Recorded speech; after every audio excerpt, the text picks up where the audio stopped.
Welcome. When I see you, Ricky, Ricky, when I see you, why you running? Why you hiding?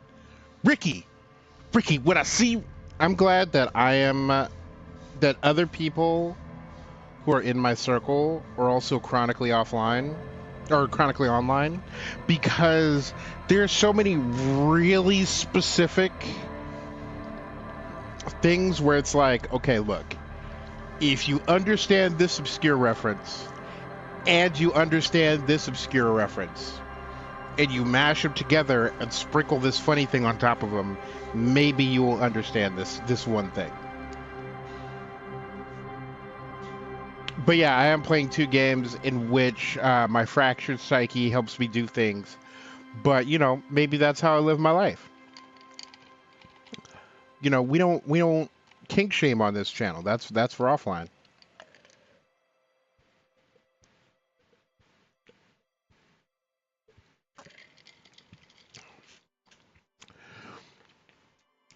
if you say to someone, "Hey, you should have some water," and they're like, "No, I shouldn't," and then when they eventually have water, they gulp like they've been lost in the desert,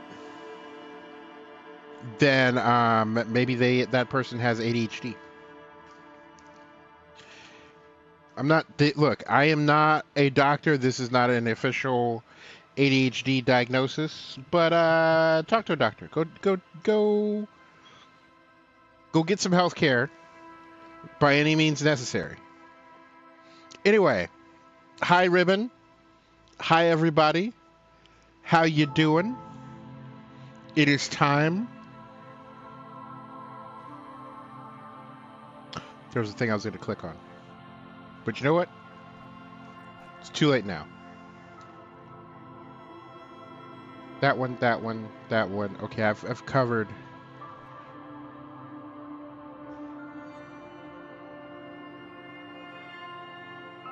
I've covered the things. My exhaustion like persists, and I tried to sleep today, and it didn't work. And then when it did work, and I got up because I had things to do, my body was like, "Why are you getting up?" And I was like, "Listen, bitch, you didn't want to sleep 5 hours ago when you could have gotten all this sleep." And my body's like, "Yeah, but what about second nap?"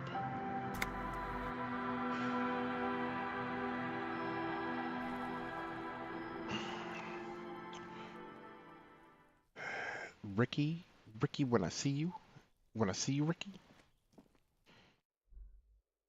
Apparently, that's on Radio Dumbass today.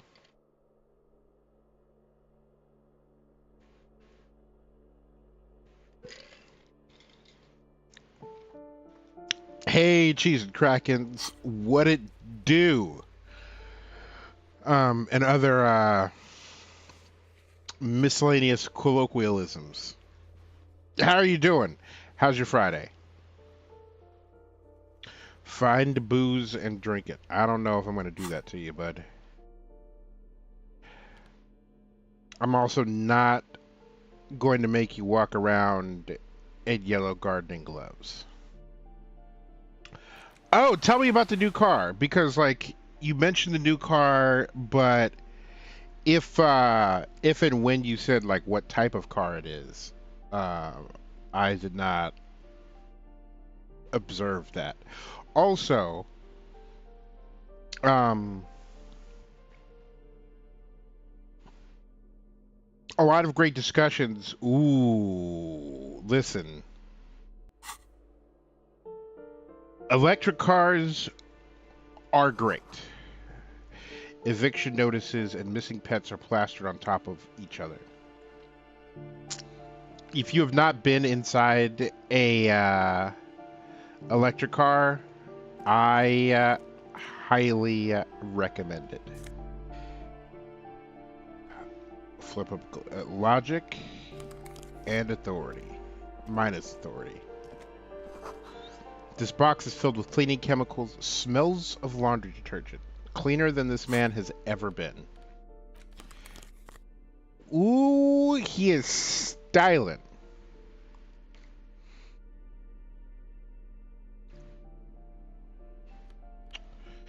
Okay. Whoa, only 75k miles on it? Oh, the battery that's the big red flag when it comes to electric cars, especially older electric cars, is that battery is ticking, sometimes a ticking time bomb.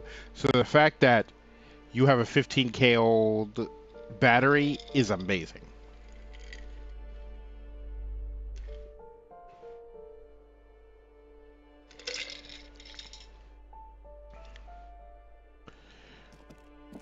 That is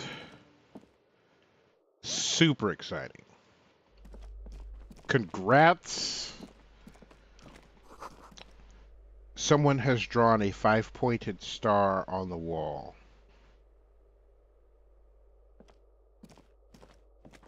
This door has been closed with a padlock. A chalk-drawn number on the board says Number 11.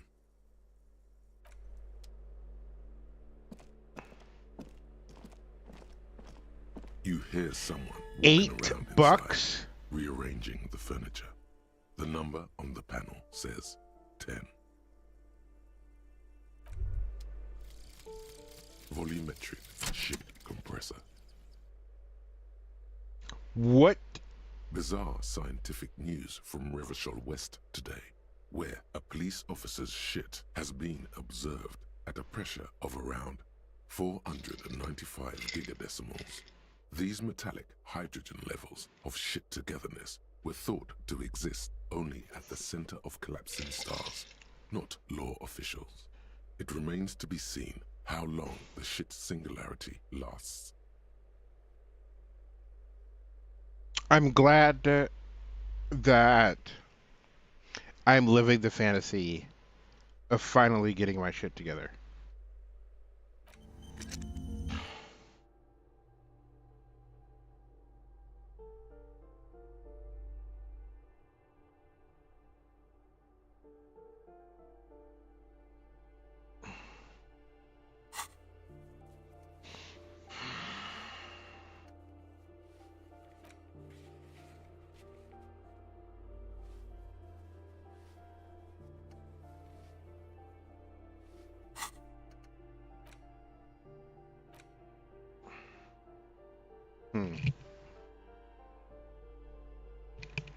Is that equipped? Yeah, it's equipped. Incomplete. The thought.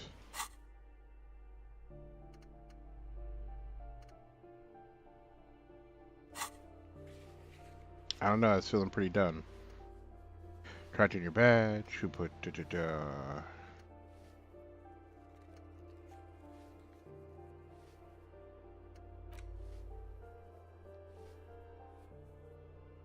Okay. You hear someone walk. The walking stops abruptly, but no one. You can feel tension on the other side.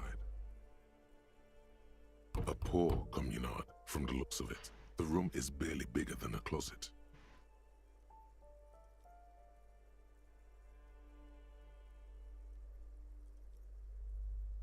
Do I have to open the door? You hear the clacking of heels again as the other side walks right up to the door. Her tone is now getting a defensive edge. Do you have a warrant? I'm not obligated to open the door if you don't have a warrant. Good lass. I'm glad that you're Hey Rex, how you doing? I'm glad that you're treating the cops appropriately. Let's go. We don't have a reason to get inside that apartment. It's generally easier to do things if you have literally any reason.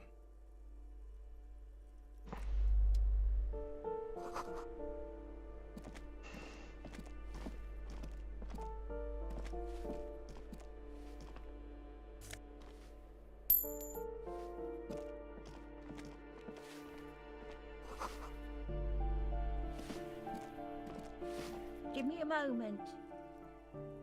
An elderly woman is leaning on her broom, her knuckles white as bone. She seems to be having difficulty breathing. She is wheezing pretty hard. The cold never does any good for my bronchitis. This won't take long. Go ahead then. What do you want to know, policeman? She's the cleaning lady. She knows the floor plan and the residence. Ask away, policeman. People come and go.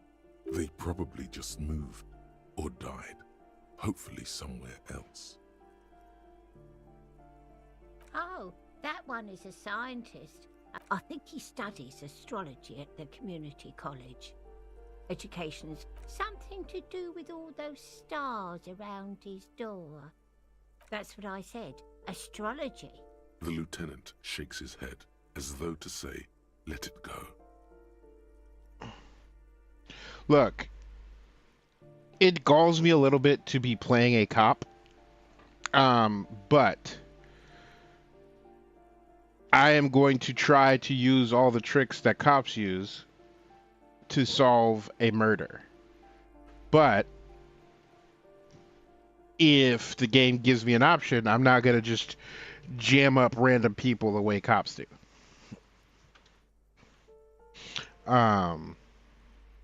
And I'm also going to be a little bit happy every time somebody's like, nah, bruh.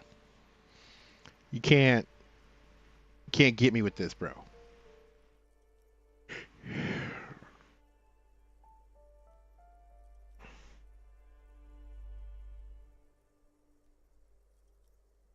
Right. Like, it's like capitalism, you know. Capitalism bad, but you can't abstain from capitalism. Like, you exist in a capitalistic system and therefore must engage with it in order to survive. And even if you were to perish within said capitalistic system, you would still be engaged in the capitalistic system. So, you know, you do your best. That's why occasionally boxes from Amazon show up to your house. Come on, people. Try to keep up any standards here. It's not about stars. It's... forget it. No one lives there. It's been empty for months. Impossible. I would know if someone had moved in there. Maybe it's those countercultural people again, breaking into a house like it's a public space. You're a policeman. Be good and take a look. Great. Young people. They're worse than rats. You know, always littering the hallways with trinkets and empty beer cans. She mumbles some kind of a response, then hacks something into her handkerchief. Yes, yes. I know who you mean. The scrawny boy who's always smoking like the devil, right? I didn't know the devil smoked. Somewhere in the building, a child starts crying. You hear a radio tuned to a talk show and someone taking a shower. What's he in trouble for? Talk? The cleaning lady starts laughing, but it turns into a violent coughing spasm. She squeezes her broom, trying to catch her breath. What was so funny about that? He lives upstairs in room 28. Go to the balcony. It's one of those doors there. He's usually home in the evening. Thank you. We should go check out his apartment on the balcony. See if he's home. I'm no one. Just an old woman, if you can call it living. I have a little room upstairs right next to the coal room. It's barely bigger than a closet. But I don't complain, no. I have my bed and my aching bones to keep me company. And that's all I need from this world. I mean, big mood. I have my internet connection and my aching bones to keep me company. And that's all I need from this world. She hasn't spoken to anyone for a while. Even her sentences feel rusty.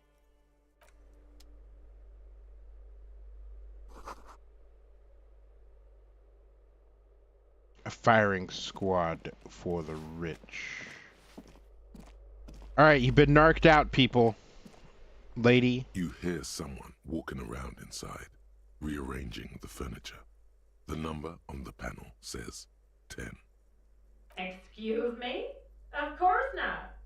You have plenty of reason to enter. Are you cooking morphine in there?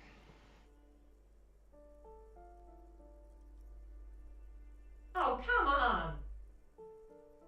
There's a pause before you hear the door being unlocked. Well, that was easy. That was smart.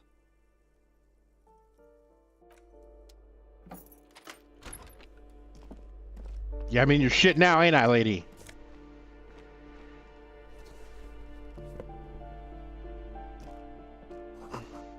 Looks like a fine mattress. A blister pack of medicine peeks out the door. You should take it.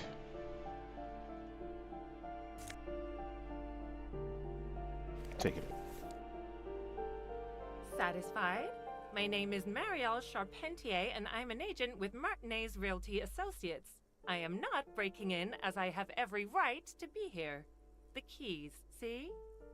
She jingles a set of keys in her hand. Give me the keys. Her voice is really cheerful, despite her obviously hating you.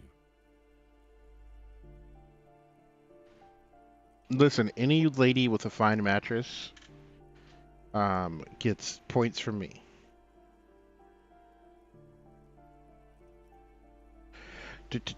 Not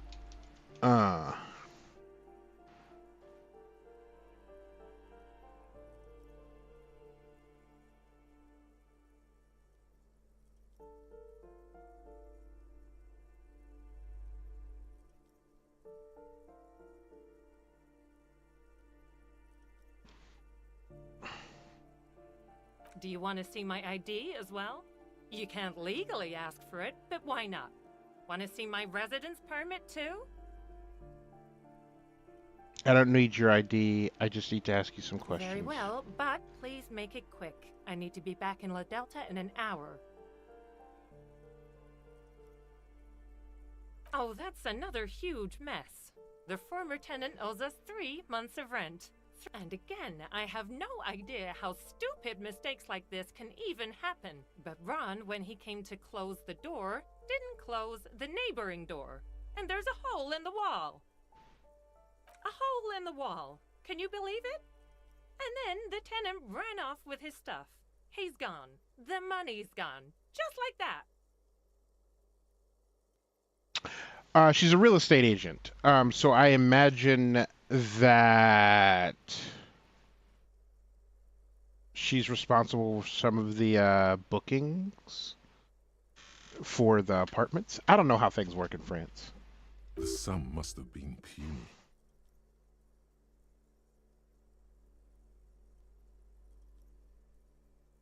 What happened with the wall? Don't ask me what happened with the wall. I have no idea how we're going to find the time or resources to fix it. That means I can waltz right in there. Both apartments are now unrentable. Both. I need to get it ready for the next lease, but as you can see, the previous tenant completely trashed the place.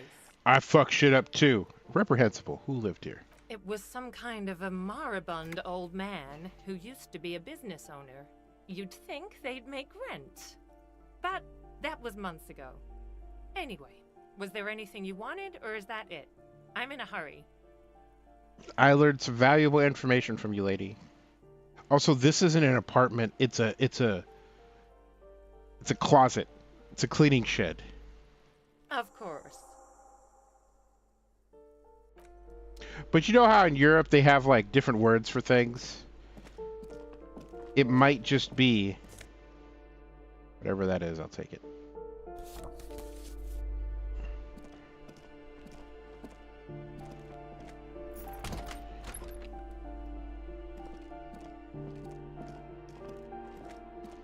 This door has been closed with a padlock. It's a solid lump of metal, but the shackle is deeply corroded. A solid pair of chain cutters would make short work of it. Why would we want to break into some random citizen's apartment? Snip, snip, my friends. The lieutenant doesn't say a word. His face wiped clear of any emotion, but he knows it wouldn't make much of a difference. I suppose if one were committed to it, there's a pair of chain cutters in the kinema. No reply.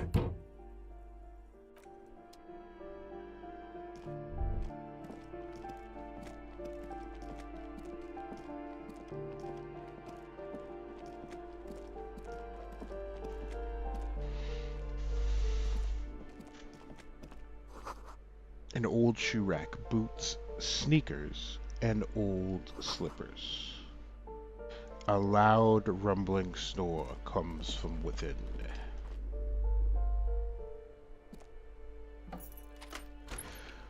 Ooh, I'm so jealous. I want sushi. Give me some next time. Hey, there's a bathroom here. These shower curtains are covered in some sort of slime. Mood. Take it. I'm making money a very small amount at a time.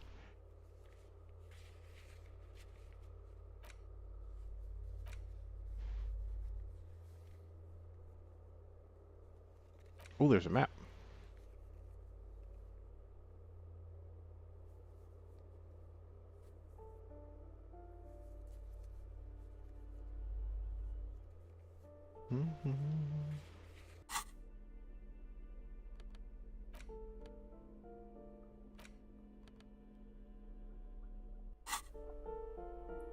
Boo-doo-doo-doo-doo-doo. I mean, look, things are, everything's coming up Millhouse, it seems. You got the new car, cruise around with it, you got all-you-can-eat sushi. It's a good time. That isn't just a five-pointed star. It's an inverted white pentagram cradled in a wreath of antlers, the iconography of communism, in other words. The star and antlers was developed in the 6th decade of the last century and quickly adopted by Mezov and the communards during the revolution. Even today, half a century after, the star and antlers retains the ability to evoke hope, disappointment, and fear in equal measure.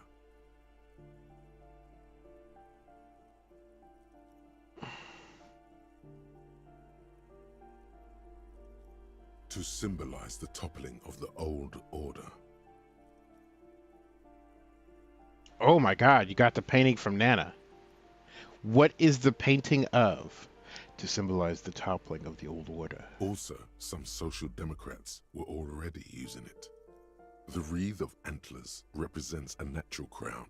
It was about building a society that could exist in accord with the natural world, and at the same time above it. Because white is the color of peace. Nothing at all yet. Right now, it's just meaningless shapes on a wall.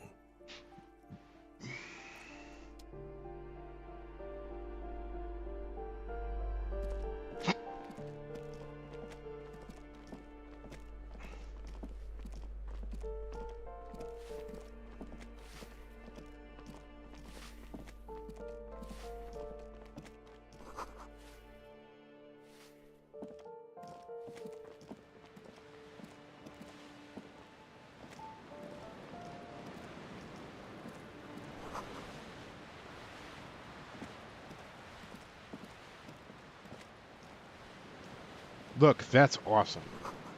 Someone has torn down the wall.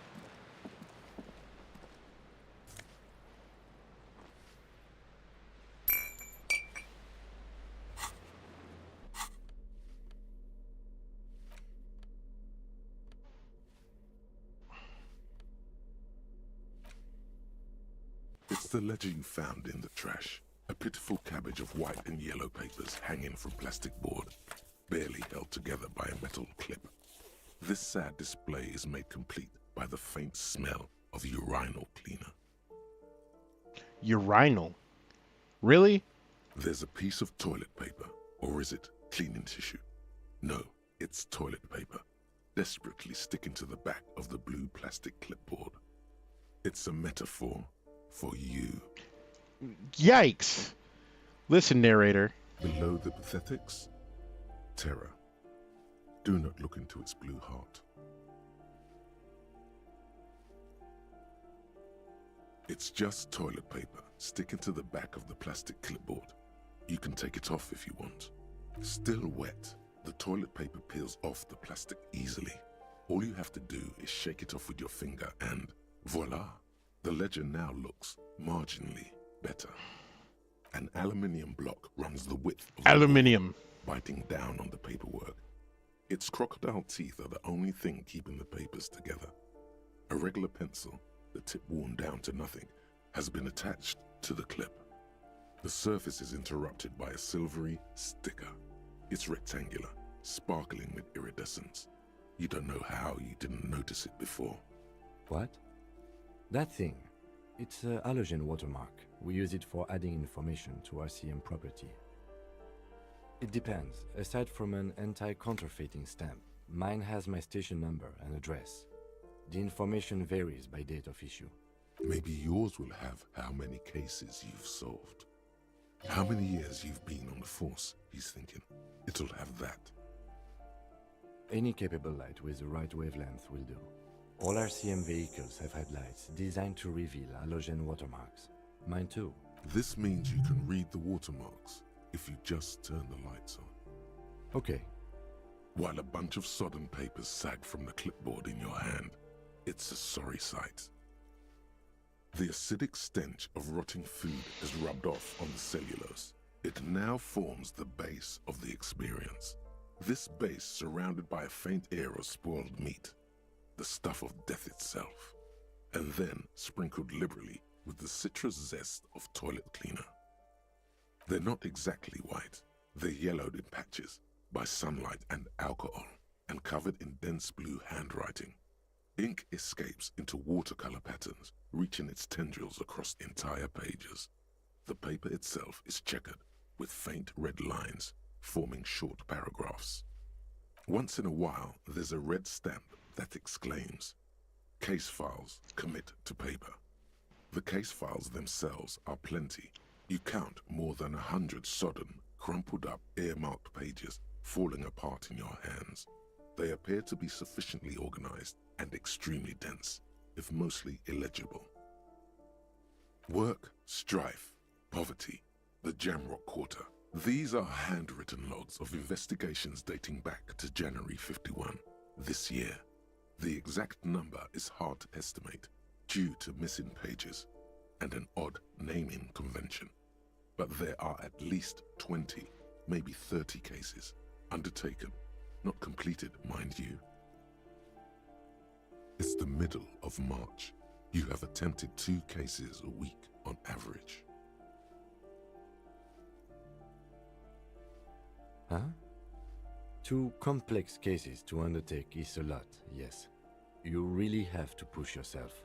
I would not suggest it, lest you start making mistakes. 2? That's a lot. I didn't mean to say you are making mistakes, by the way. That was presumptuous of me. I burned out all right. That's okay.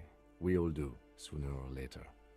Like a fan of gills, the checkered papers dry in your hand. The handwriting is extremely dense, if mostly illegible. Yes, it appears you employ a, shall we say, robust yet literary system. Each investigation has its case number written on the margins. Yet, still more tellingly, most are accompanied by a name. A title, one might say even. One that draws inspiration from snoop fiction and vespertine cop show staples. Yes, all caps. One is called The Next World Mural. Another, The Square Bullet Hole Murders. Another yet, The Unsolvable Case. Others appear more light-hearted. The guys on a couch in an unexpected location, and the murder at the hookah parlor. Even the rare article-free collapsing tenement. Murder features prominently throughout. It's going to take an effort to piece these case files together, but it can be done. Once you're done inspecting them up close. Kim, my cases appear to employ some kind of naming convention. You mean the alphanumeric? Officer, precinct, time of arrival at the scene? No, I mean a non-numeric one with titles. Oh, you mean the titular? Yes, well, so do I. In our defense, almost everyone in the RCM does. It's a holdover from the early days of the RCM, right after the revolution, when the organization had little idea how to do things. It persists in an unofficial capacity. Officers use these titles to refer to their work among themselves. I seem to have named a case the Square Bullet Hole Murders. Again, in your defense, I seem to have named one the man with the hole in his head. That was a real person. His death was real. Still, I named it that, to amuse myself. Well, gotta have that gallows humor. I pray his loved ones never find out. What happened to him? Rail spiked through the head. he died. It was a workplace accident. There is, for precisely one more. 15 pages near the end remain untouched by the damage. The checkered grid forms a structure of passages, breaking the case into subtasks to accomplish. Once all the tasks are accomplished, the case is complete. Sadly, the ledger only comes with an old, worn-down lead pencil. It's unfitting of this monumental event. The lieutenant looks at his blue notebook. 2 fat, shiny pens hang from the binder, like large-caliber bullets on an ammo belt. He is not really saying anything, just standing there, looking at them. Know that I give this to you with resentment. The tasks you've completed flow out of the blue oblong pen in a brash freehand uncannily similar to the rest of the letters. The wording comes easily. It's almost robotically simple, a language developed for mental rigor and simplicity. Inspect the victim's body. Interview the cafeteria manager. It's not exactly poetry, but poetry would be out of place. A satisfying slash sounds across the paper. You're done, it seems to say. And you, and you. I mean, Kim is best boy because this man is ride or die. Because he has undeterred faith in this absolute scumbag. Things to be done and things already done. The composition of reality. This is an extremely useful tool for a detective of the citizens' militia. Now all that remains is to name the case. Lieutenant, have you by any chance named our case? No, actually. Any ideas?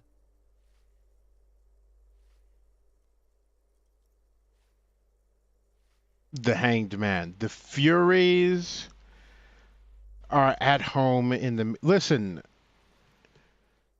ride or die to a detrimental degree is what you want. Like, you chastise in private, but in public, that's your boy, the end. This is how you go to prison. That's how you end up in jail. Shit on a stick. I like the Hanged Man. Great. That's great. That's actually what I was thinking too. The Hanged Man.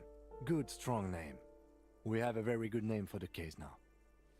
I'm going to start calling it the Hanged Man. It's good we sorted this out.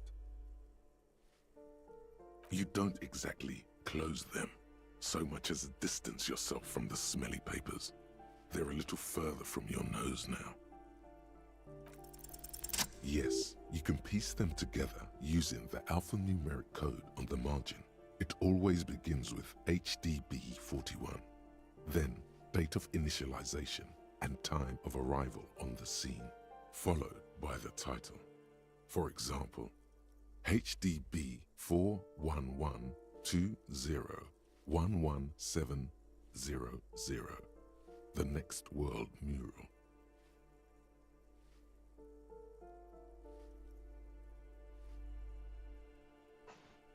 The date of initialization. 1201. December 1st, January 12th. This is Europe, so January 12th.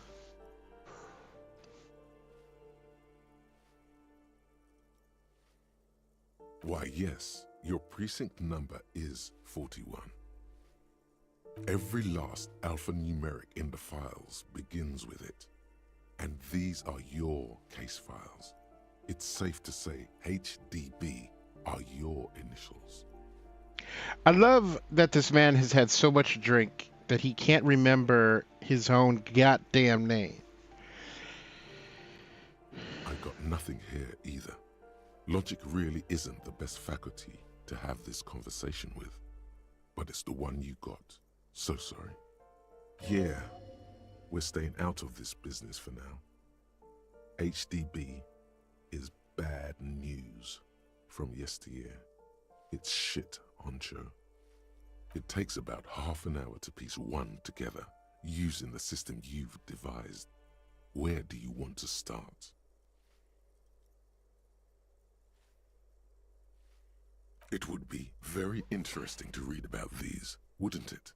I mean, there seems to be a square-shaped entry wound in the victim's forehead. She's been sitting there for weeks, on her rocking chair, with a square hole in her skull, staring at the wall, her mouth agape. That's all you got. From the half hour you spent piecing it together, all you know is the entry wound was square-shaped. You never found the bullet. And then another body showed up, also with a square hole in his forehead. Okay, so what has a square-shaped entry wound? You never found the bullet, which means it exits. So it's got to be something that's fast enough to penetrate the skull, but doesn't linger. I don't know. I'm going to have to think about that. Who knows? Those pages are missing. What next? Don't worry. One day you may still catch the man with the square gun. This one is relatively easy to reconstruct. Overnight on 1202, a graffito, nay, a mural, appears on an 8-story tenement overlooking central Hi, Jamrock. Kay. The building is a sparsely inhabited ghost tower, part of a failed real estate development called Grand Couron. Couron. Cause of failure, rent too high. The mural is enormous. 2 silhouettes, a man and a woman, are kissing. The text cut into their form reads, "True love is possible only in the next world. For new people, it is too late for us. Wreak havoc on the middle class." What middle class? People call it that thing and that fucking thing. It's visible for miles. In 2 days, the station's complaints desk gets clogged with requests to remove the bummer. You and your partner are assigned to the case. The graffito crew is easy to track down. Only the bell lectures have the literage of industrial paint to cover the surface. One of the graffito artists is rumored to be rich. They take responsibility for the execution, but not the design. The ideologue of the next world mural, as the crew calls it, remains an unknown. The case files do not show you finding the author of the design. Awesome. Congrats. Yeah, it gives a little time to grow in a little bit. And,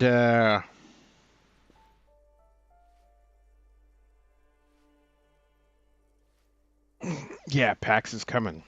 The crew agrees to clean up after themselves. However, your partner, JV, is against the removal, citing public support for conservation. This leads to a debate in Precinct 41, which then spreads to the streets of Jamrock, ending in a rare plebiscite organized by you and the rest of Row 3. The 9,000 people subjected to the mural's message, all of Lakeside, Central Jamrock, and Villa Lobos, plus half of the eminent domain, participate in the vote.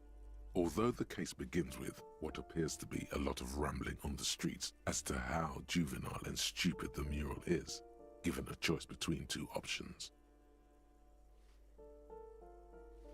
Oh, you mean haircuts. Like,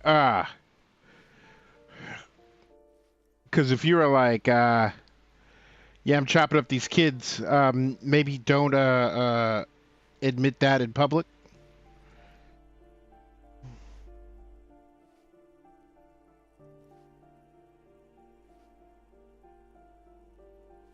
A staggering 78% of voters choose to keep it. Turns out the opposition were a loud minority, and that love truly is possible in the next world for new people, and it is too late for us. I like it, but can't we wreak havoc on other nations instead? Check.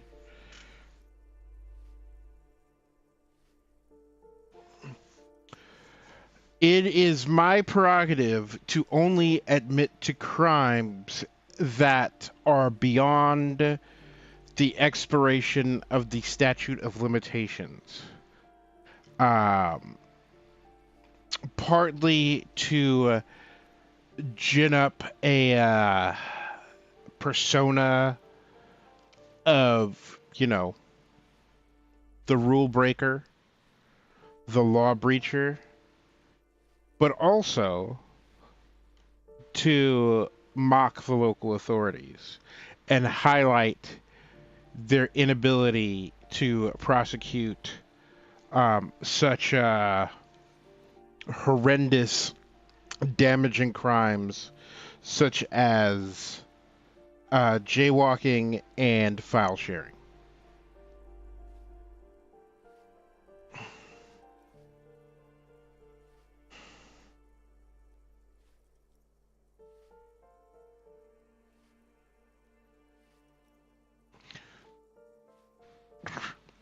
I have not survived since before the siege of Constantinople by admitting to breaking the laws of the society in which I unlive. The middle class are not to be blamed. Did anyone ask you what you believe in, man with the smelly toilet ledger? What do you want to tackle next?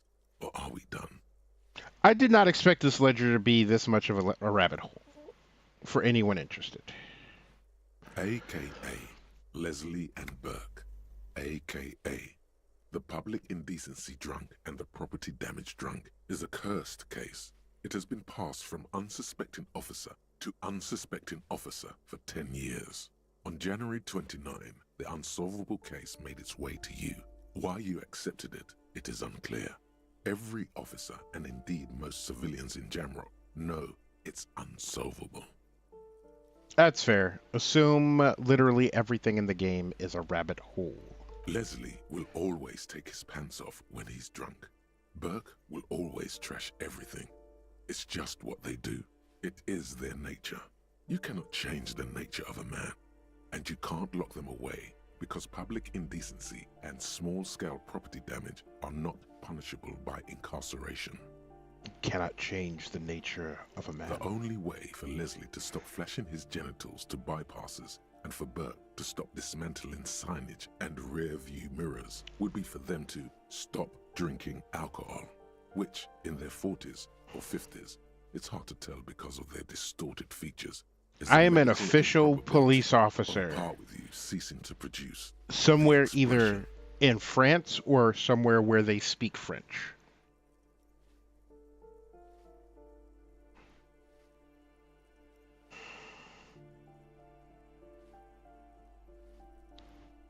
Is a medical improbability on par with you ceasing to produce the expression?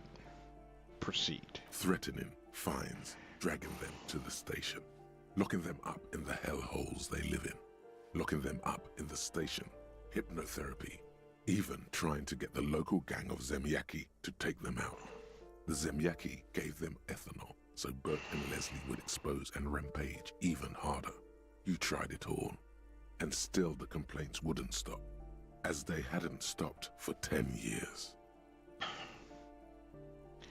I am not advocating for, nor would ever advocate for, either property damage or exposing oneself, because gross. But sometimes you gotta get a little drunk and raise some hell. It's plain to see from the files that you, Satellite Officer JV, and Special Consultant TH had more important cases to attend to. You uncover cross-reference to several ongoing investigations, each brought to a standstill every time you drive down Main Street. Because there they are, on the corner of Perdition. And what is Leslie doing?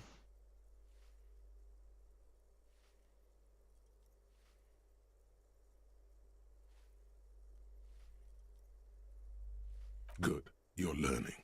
If the files are to be trusted, that's all there is to it. That and Burke breaking things, and the fact that they're both drunk. But then again, so are you. The case becomes considerably less comic one day when Burke takes a swing at your ledger. He must have it confused with the property he likes to damage. But the joke's on him. You're drunk out of your mind on potent Pilsner. You slam the hardened plastic board in his face. Then you proceed to beat him unconscious with it. In the process, the ledger sustains damage. The compartment within, reserved for permeable documents, is jammed shut. You stop your assault on the now unconscious Burke to open it, but are unable to do so. The officer began to cry, reports Leslie, who, at this point, is tending to Burke. He came at us, and at us. I think he was trying to kill Burko. While trying to kill Burko, you slowly come around. The permeables compartment is open. You've smashed it open on poor Burko's kneecaps. The good news is, Burke can't walk anymore. What a prick. Can't get out of his apartment, an invalid. With Burke to tend to, Leslie cuts back on the indecent exposure. Maybe he flashes his genitals to Burke. Who knows? But both drunks are off the street. The complaints stop. The unsolvable case is solved. With police brutality? Which is also why the officer responsible narrowly escapes a disciplinary hearing. The end. Do you want to read another one? Yeah, let's go for another one. Some assholes brought their couch outside and hung out on it. In the middle of the street, on the roof, on the hillside by the motorway. You know, at an unexpected location. They were young, and they thought they looked cool on it. They actually looked like assholes. Insufferable dicks. Young people are the worst. So anyway, you've got a complaint about the damn sofa, or couch, or whatever it is. Young people are the worst. What is the difference between a sofa and a couch? They were leaving it out in all these unexpected and whimsical locations. They took it to where they also took photos of themselves on it, and smoked cigarettes, and drank coffee because they felt it's intellectual. Cigarette butts, coffee cups, stupid couch. You had to clean it all up, and you did. So congratulations to you. Case solved. No, you didn't have time for that. These notes show that you have what is called a real goddamn job. You don't have time to be chasing down the couch assholes. You have a real job to do. What next? Murder at the hookah parlor. Murder.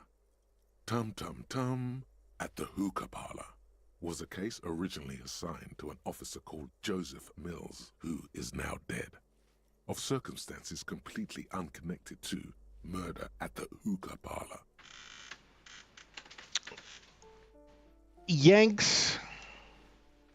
Look, Yankees. That means anyone above the Mason-Dixon, anyone who sided with the right people in the Civil War, and so on. There are many things that are right and good with the Yankees. Their Thanksgiving food, however, yeah, winners. There remains room for improvement. I wonder how much of a cultural ability to cook is a matter of space, because a great deal of American culture revolves around space and how much of it you have. And at a place like New York, you don't have a lot of space.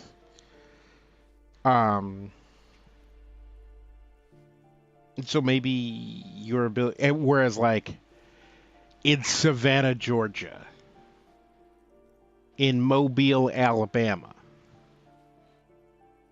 in New Orleans, you got some room, you got a backyard, you can deep fry a turkey. Yeah, I wonder how much of that is a couch has no arms and is used for lying down. A sofa is an upholstered seat with arms and a back and can be converted into a bed. They are used interchangeably in many places. we can always rely upon Americans to distort the true meaning of words.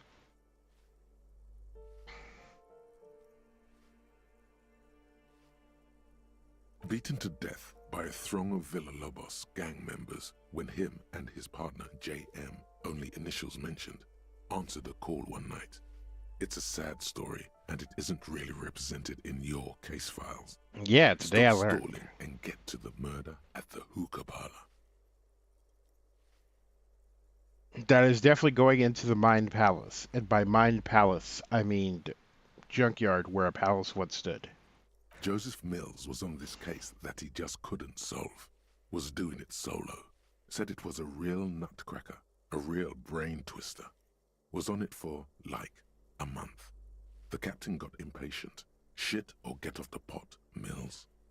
Mills didn't get off the pot. Not yet. He kept at it for a couple of weeks more, racking his brains, running with every theory, as outlandish as they seemed. Still couldn't solve the murder at the hookah parlor. Tough case, he said. Hookah Toughest parlor. he's ever had. No, he was awful. Awful sense of humor, too. The worst jokes you've ever heard. Really rapey. Still, he'd been on it for months now. Said it was the final case. Said it was uncrackable. That murderer vanished into thin air. That goddamn hookah parlor was all he talked about. Okay, so the case is handed to you because Mills isn't getting anywhere, and you look into it. Here's the setup. A young man is found dead in a hookah parlor. You know, those places where you go and smoke bubblegum-flavored vapor all day.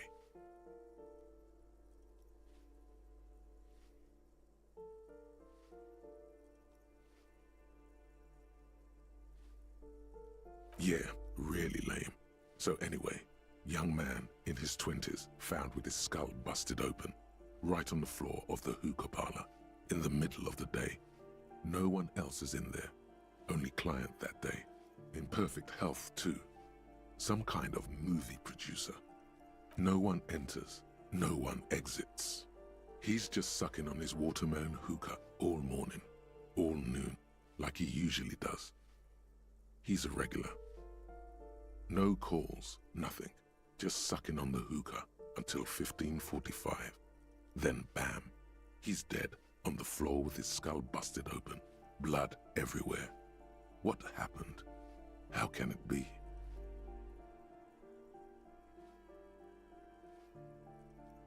Yeah, getting I feel like there's a distinction between getting mocked and getting roasted. Because roasting, at least occasionally, has the connotation of affection. But if you mock me, we're gonna fight. Or I will roast you to a cinder. Or both. Both are an option. Mills has no idea. Invisible assassin. Movie deal gone sour. Girl at the counter did it. Nothing fits. Eerie. Man just dropped dead. So you go to the parlor. You see cushions around the table. Tables low, heavy, really sharp edge. See? You can't even read the thing without solving it. Yeah, it was that. Turns out hookah does do something. It turns off your brain's oxygen supply, and you don't notice it until you get up to go to the bathroom. And what was he doing there for 6 hours? Smoking hookah. Didn't you hear? I don't know. Trying to come up with a movie script, maybe. Anyway, that was Murder at the Hookah Parlor. Joseph Mills wasn't a good detective, and about 30 minutes has passed, piecing it together. Next. You know why Kim is ride or die?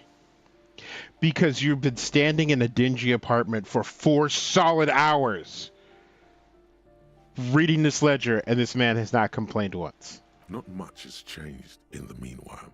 A bunch of sodden papers still sags from the clipboard. In the back, you see thin, translucent copier paper, some neon yellow, some bright red, all covered in boxes, like marching armies. These look like official forms, waiting to be filled out. And like, we all use different words for things. Like, that is the nature of language. And you know, you give somebody a little bit of a hard time for it. Like, I've heard somebody use the word pop for soda, and they will never live it down. But you don't judge them for it. Then rip them from the binder and hand them out, according to type of form. 3. The topmost are misconduct fines, the middle ones are station calls, and the bottommost are field autopsy forms. Each is easy enough to make sense of. You don't have to be an intellectual giant to do police work. A monetary penalization ranging from 20 to 250 real. Severe cases allow for 1,000 real, but that requires special paperwork. The details of issuing these fines are spread out over the rest of the fields.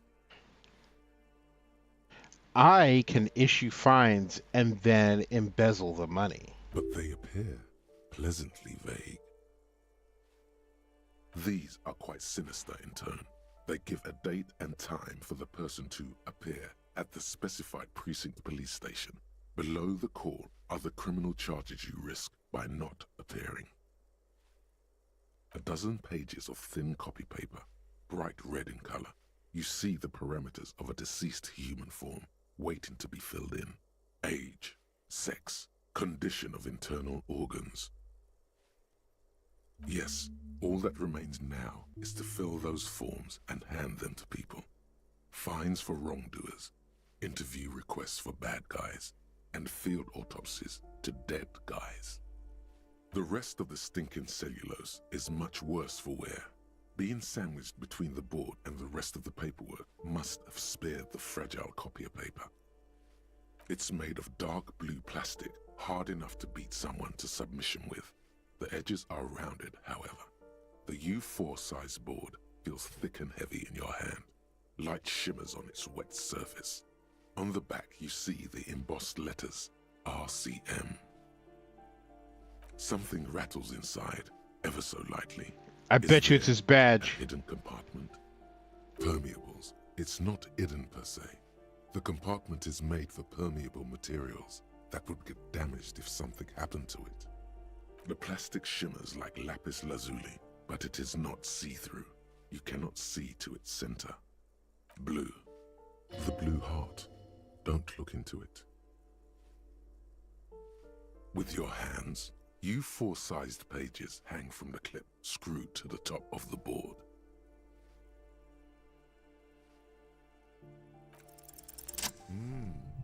The two sides of the board appear slightly misaligned, like a drawer that's come off its slides.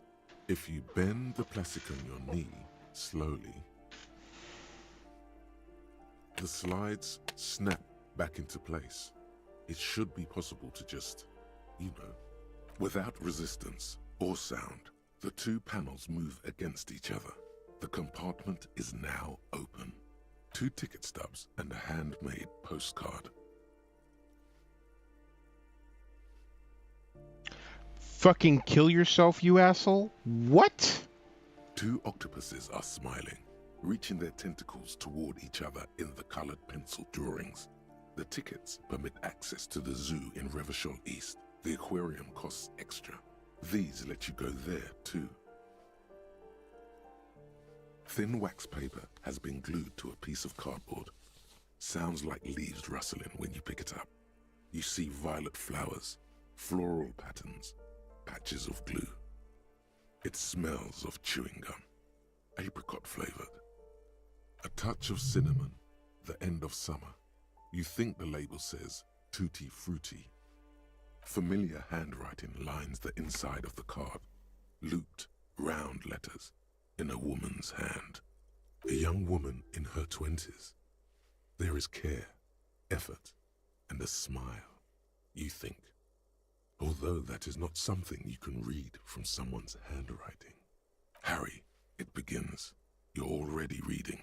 I wanted to write you a letter so you can read it when you wake up. Maybe it will make you happy. Throw it away, please. Your hand shakes holding the card. Every morning when I step out and you're asleep behind me, it says, I find a little piece of sadness in me. I carry it in my chest, down Voyager Road. Every step I take, it grows. By the time I reach the fuel station, it has filled me entirely. I step onto the light rail and look back. Sparks fall from the bow collector. I know it will be like this until late afternoon, when I get off the 42 and walk back to you. Maybe this is why he drinks. You. Every step I take will get lighter. It almost makes me run. Sometimes I do. I can't believe I met you. I can't believe the happiness I feel with you. You have a vast, vast soul, and I will always, always, always come back to it. Kisses, kisses, kisses. You feel the air sucked out of your lungs and the blood sucked out of your head. Everything around you gets dark. Small white dots appear. You feel the ledger slip from your hand.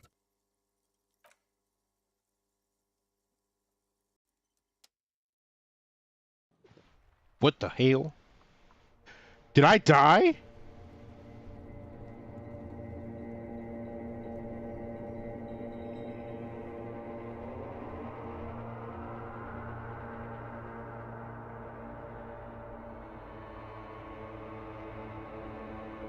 There is nothing. Again. Nothing sad, brother. No treachery, just blackout. Well, almost nothing. There is the ground below you, that's still there. And the small light that's on, fluttering, somewhere in the basal ganglia. That's me. Blue eyes, that's me. Who was what? He speaks of the sickening longing, the unwell emotion. Even in the darkness, he's grasping for it. Still trying to hold on to the great sorrows slipping in the water. Slimy. The call when you're dead, brother. Here in the paleo-mammalian cortex, we call it the shadow. Because it's always there. Bloated corpse of the past resurfacing. Don't prod at it. It will start moving again. There is no Voyager Road. There are no roads, no houses, no lights in the windows. It's all on pause. You think they would let you?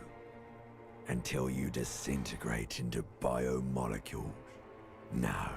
Someone is breathing on your face now, inspecting your pupils, stupid idiot. Yes, they're pouring something on you. It's in you. And It's delicious. Glowing lights on a dashboard emerge out of nothingness. In the upholstered cabin of Lieutenant Kitsuragi's motor carriage, seated in the driver's basket, the air is thick with leatherworks and heavy fuel oil. Cold water runs down your chin. Wow. Drink. Water.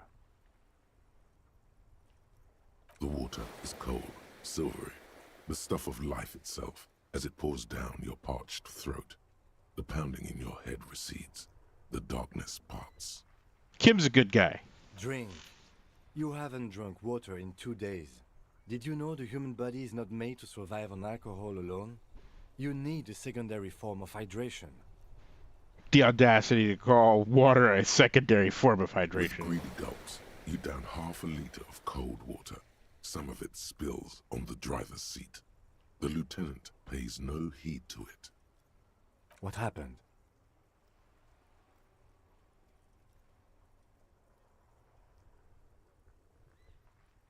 I should ask you the same. You were reading your paperwork.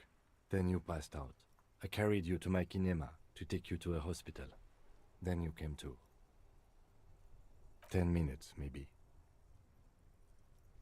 I came in contact with the burnt-out ruins of the past, Lieutenant.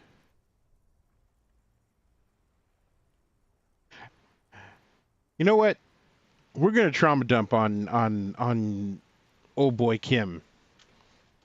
He's a good guy, but you can't be ride or die for this piece of shit. You go and catch some smoke. That does sometimes happen. What a nice fellow. He replies with such understanding, it's as if the burnt-out ruins of the past were an occupational hazard. Athlete's foot for cops. You dropped these. Are you okay to proceed? Good. The Ledger of Failure and Hatred is a special item that can be used both as an interactable and a tool equipped in your held slot for skill bonuses. Find it under the Tools tab in your inventory.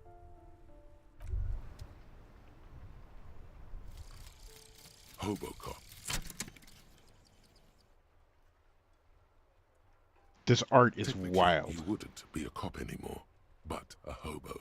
That would mean game over for the cop chapter of your adventures. But who knows where the hobo part takes you? To the bar? The old L'Assommoir? To the pier or the sewers? To Le Royaume, where for 300 years they interred the dead. You could plunder royalist crypts for long-forgotten triple malt bourbon, then fight the Aramakan beast that lurks the bottommost sepulchres. The secrets of the city are all yours at last.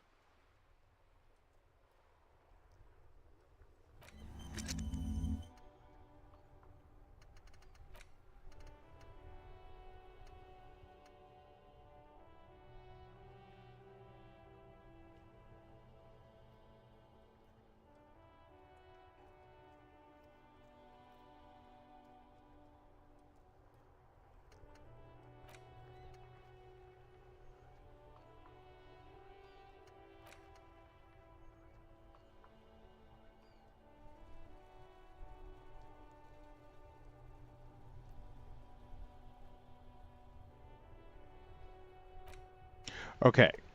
White morning. -1 authority. Little guy gets further and further away. You see yourself from above. You're passed out on the blue tiles of the hostel room floor. Even from this distance, you can see your eyelids flutter at the mention of what? A great white object letting out its sweet smell like a lily of the valley.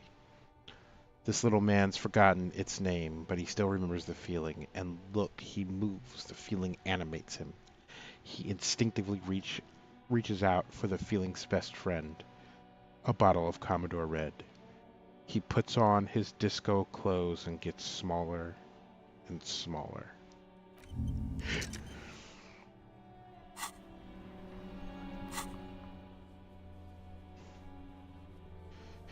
Man, I gotta head all the way back. And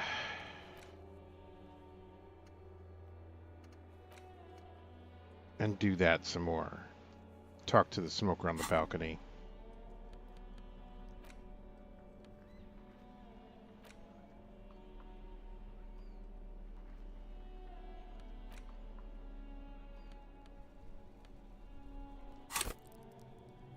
All right. So we got some skill points, I believe.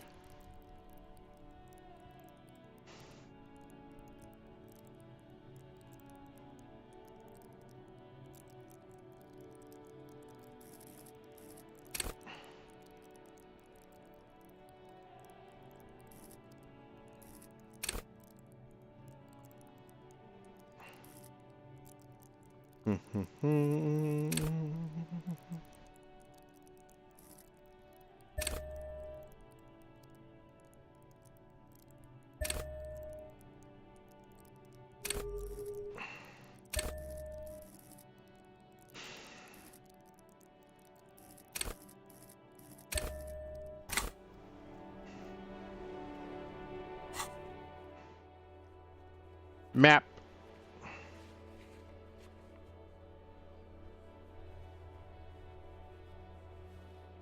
The Hangman is still legendary.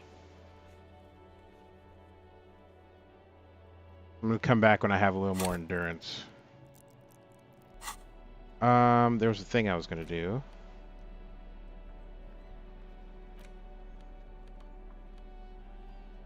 It's the ledger you found in the trash. A cabbage of papers hanging from the board. With the permeable.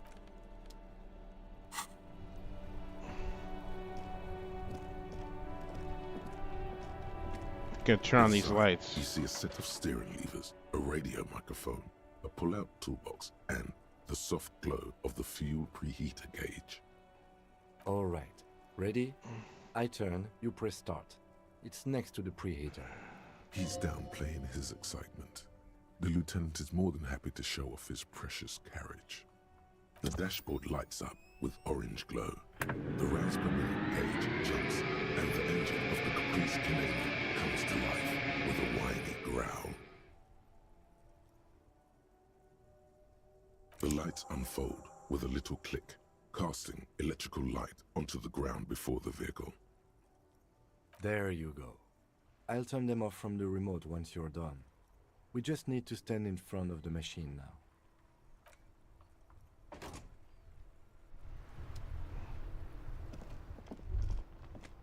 As you hold your ledger's clip under the headlamp, an iridescent hologram appears.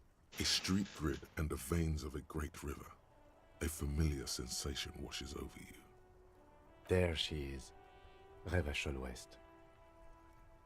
There's a note of pride in the lieutenant's voice. Around the borders of the watermark are dozens, no, hundreds of micro-perforations.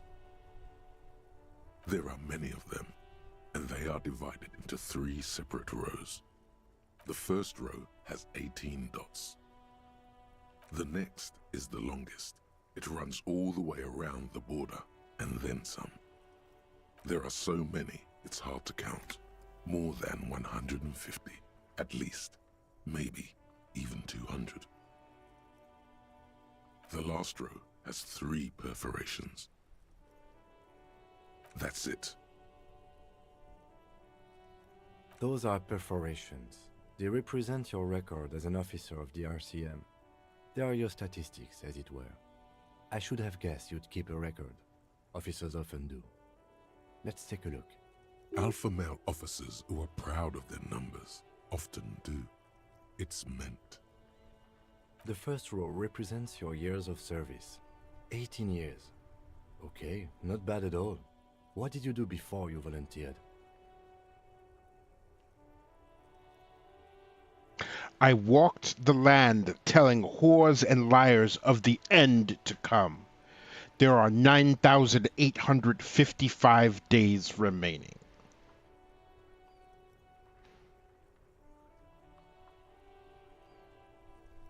Wait, 18 years I've done this? That's what it says. I might have guessed even longer based on your age. What did you do all those blissful years of your youth? Do you really think I have any idea? Fair point. Let's move on, shall we? This next row, the one that wraps all the way around, is your number of closed cases. Closed is good. It means finished. You've got, let's see. Wow, more than 200. It's quite a lot, even for someone who's been on the force for nearly 2 decades. Usually, clearing more than 10 cases a year puts you in the 90th percentile of all RCM officers. I used to be good. That's some solace, I guess. Right. Those are your confirmed kills. You've got precisely 3 perforations there. For an RCM officer, especially Precinct 41, which is in the Jamrock quarter, it's rather tame. I mean that in a good way. There are certain officers who treat their kills like some kind of ghoulish game. If they do happen to solve a case, it's usually by accident. It's obvious the lieutenant doesn't think very highly of these officers.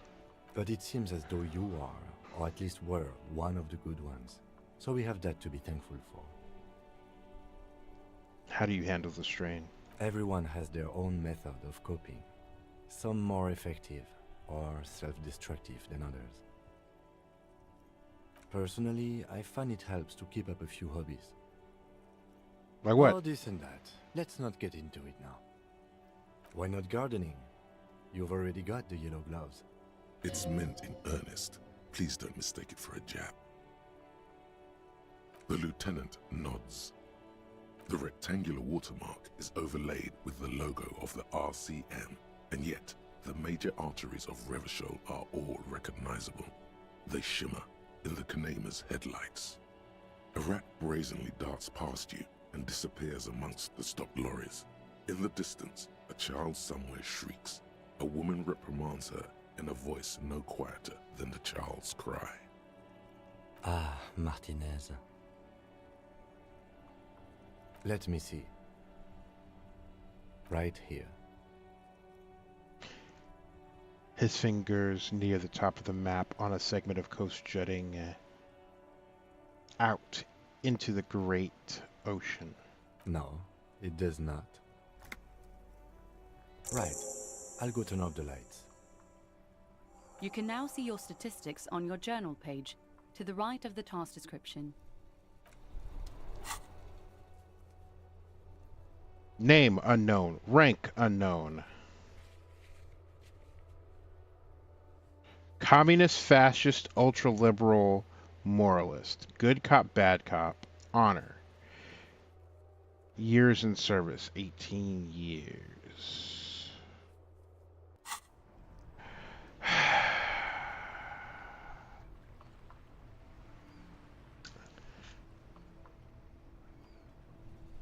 I can't believe they've done this. Why would they do this? Why would they make me hate this man less?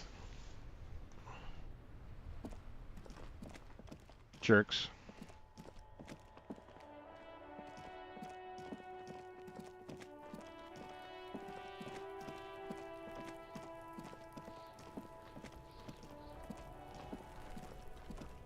There he still is, looking right through you with his white eyes. The body below is entirely dedicated to that corpse smell. Emitting it is all it does now.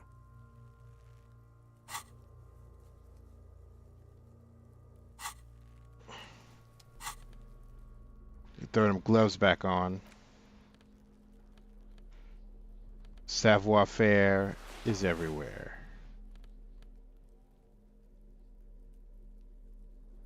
+1 to indirect modes of taxation.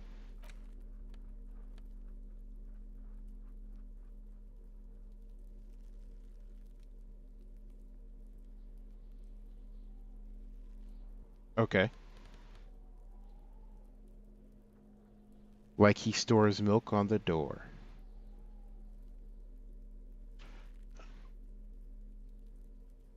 Manufacture a new way to hate him. Welcome, Kato. I mean, he's a cop. There That's enough. He still is, looking right through you with his white eyes. The body below is entirely dedicated to that corpse. As you breathe in, the odor comes over you. It's a smell of the mind telling you to run, and your stomach to wring itself empty. With your hands at your sides and your eyes squinting, you stand in it. Step closer. The man before you is naked, but for a pair of underpants and enameled boots. His skin is greenish, marbled with decaying veins, and blotched by lividity. A fading web of tattoos covers his chest and shoulders. The cargo belt used to fasten him to the branch above appears industrial in strength. The material appears to be ceramic. Its clean white stands in stark contrast to the decaying flesh above the knee. The man wore thick polymer socks, probably for padding. A fine array of interlocking plates covers them. Delicate and fragile, they feel alien to the world around you, out of place somehow. These are clearly not boots. They're armor. Possibly part of a larger set. Indeed. Technically speaking, these are sabatons, not boots. Ceramic plate, Zirconium dioxide, most likely. This is where the make would be. Under the hill. Fair weather. Fair weather model T500 VE. I'm guessing that's vitreous enamel. This is advanced stuff. The locals probably scavenged it. It would be odd if he had more on after 7 days. We should keep a lookout for these species. The armor could yield information. This is one thing he might actually know.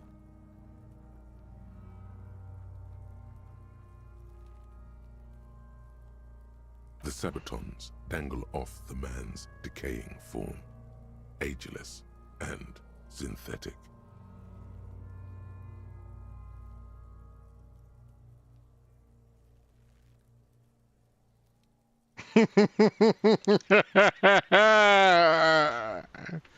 I mean, pre-spoiling your milk is how one makes cheese, but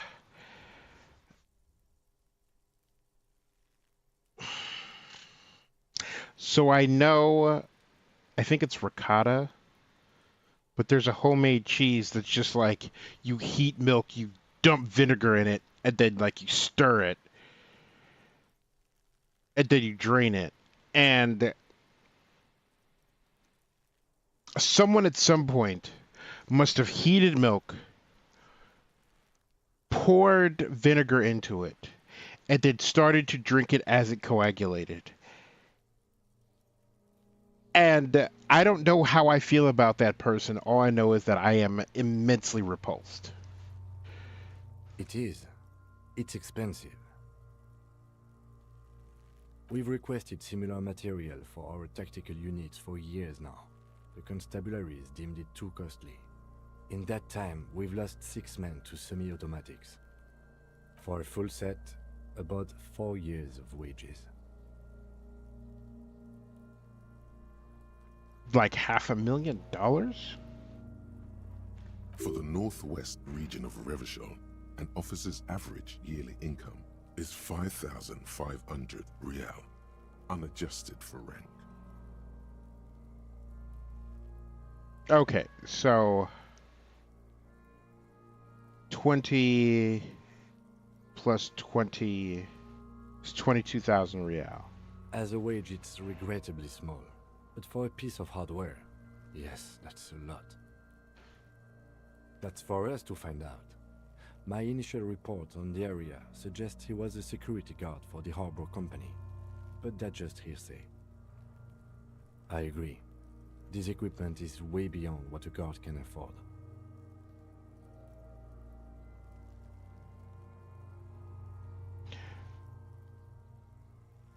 I know, but like hot milk and vinegar? Hot coagulating milk and vinegar? A small bell-like sound fills the air, like tapping on the side of a porcelain cup. It's anything but. This material is a kinetic redistributor. It spreads kinetic energy horizontally, from plate to plate, dissipating it entirely. See? Faint, organic lines cover the plates where they separate into smaller ones. These plates then divide into smaller plates until there are hundreds of them altogether. Sometimes your enamel is angry. Like whirls of floorboards, the design looks organic, influenced by highly resistant wood materials, like lignum vitae and ebony perhaps. If trees were made of porcelain, this is what their cross-sections would look like.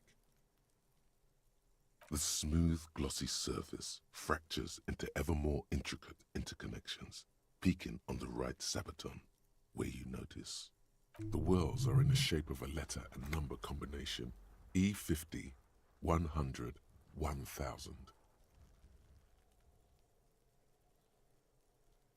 Good. Can you read it to me?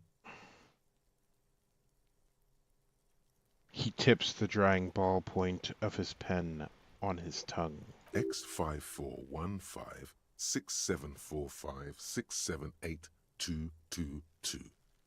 Let's lie. Absolutely not. We have a make and a number. That's something. We can use the radio in my kinema when we're done. Either station can chase it for us. This feels dangerous. Are you sure? The sabatons dangle off the man's decaying form, ageless and synthetic. The cadaver slowly twists on the cargo belt, his torso covered in tattoos and extremities blotched pink and blue.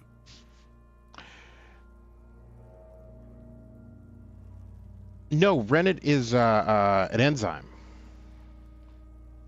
And fun fact, they now make a vegan enzyme that is kosher.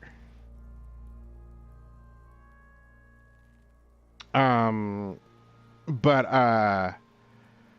the narrator keeps telling you to be a bad person because David puts points in drama. And so you pass a drama skill check and it's like, let's be an asshole. Because upon rolling this character, I was like, let's do it for the drama. Not realizing how much of a piece of shit this man already was. The hangman's knot is pulled tight by the weight of the corpse below. Yellow, hard-edged polyester cuts into his neck. Above, a sliding buckle ties the belt to the branch. This is a steel-reinforced cargo lashing belt, big brother of the regular cargo belt. It's used for tying cargo under 6-rotor airships. Airlifting. I thought it was used on lorries for strapping cargo to them.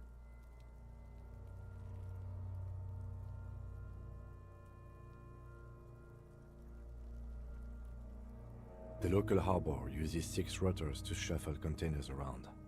I get the sense they use whatever was on hand without paying much attention to not incriminating themselves.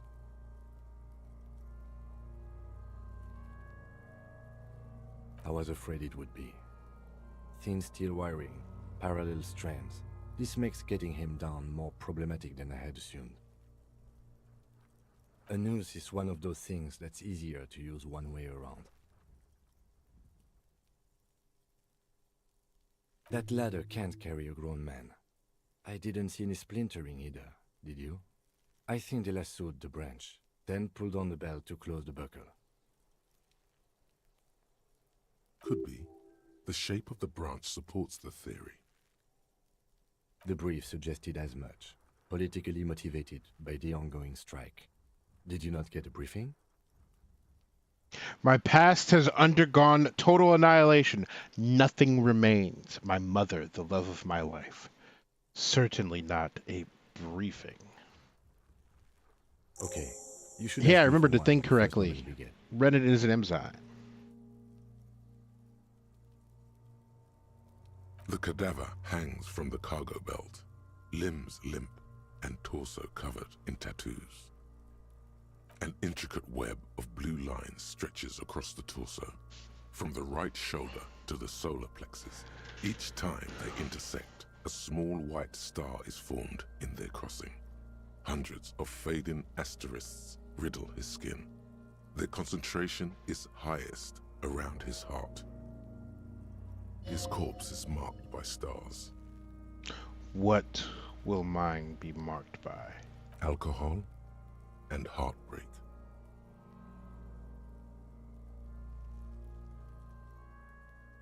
The line stretches across the torso. From the right shoulder to the solar plexus is formed.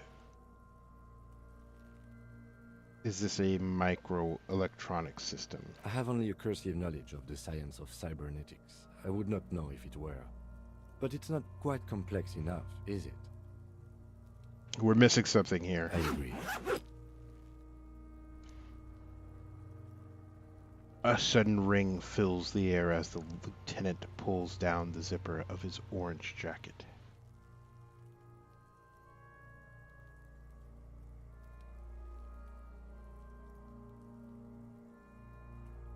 That's a good question.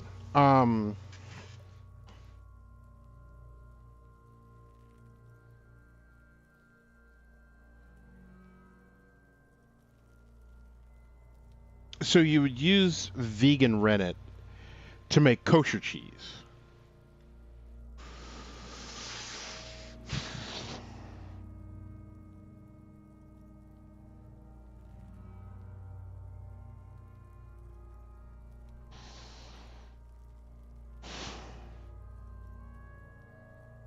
I feel like there is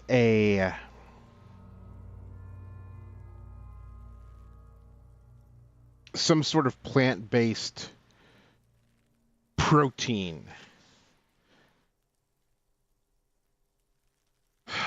One thing I can count on is for Kato to always pique a curiosity.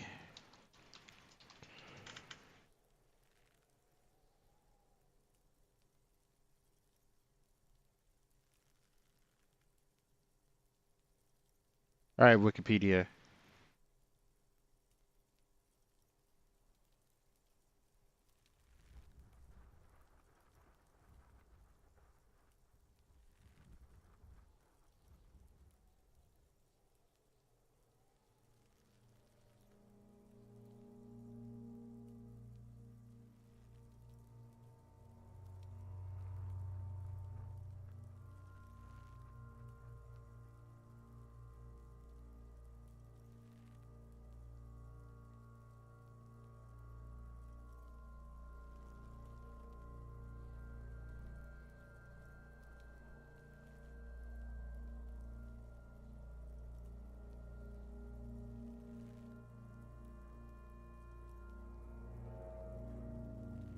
So how do you make vegetarian cheese?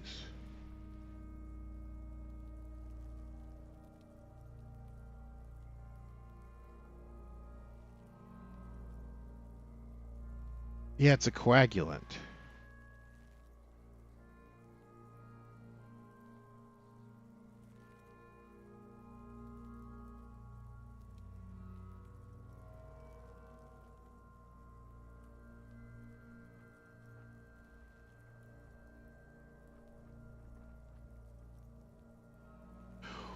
But what goes in it?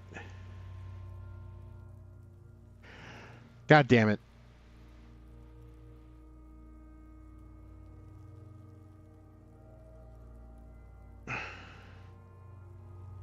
Yeah, I as a coagulant, I'd imagine that there are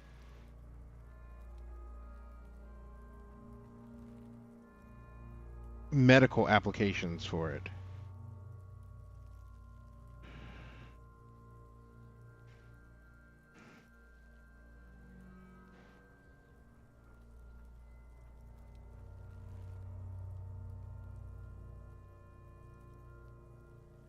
Is cheese vegetarian? No. Yes.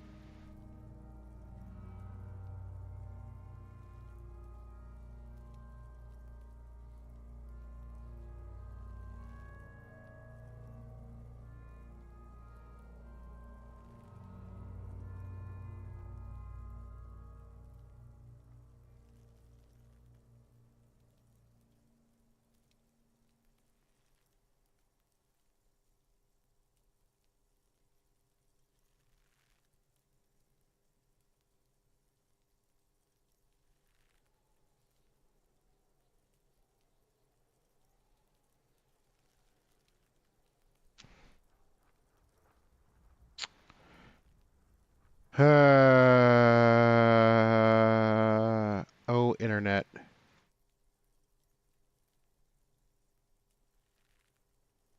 Okay, I don't have time to like go deep into this right now. But boy, is it on my mind. Clicku. Clicku. Clicku.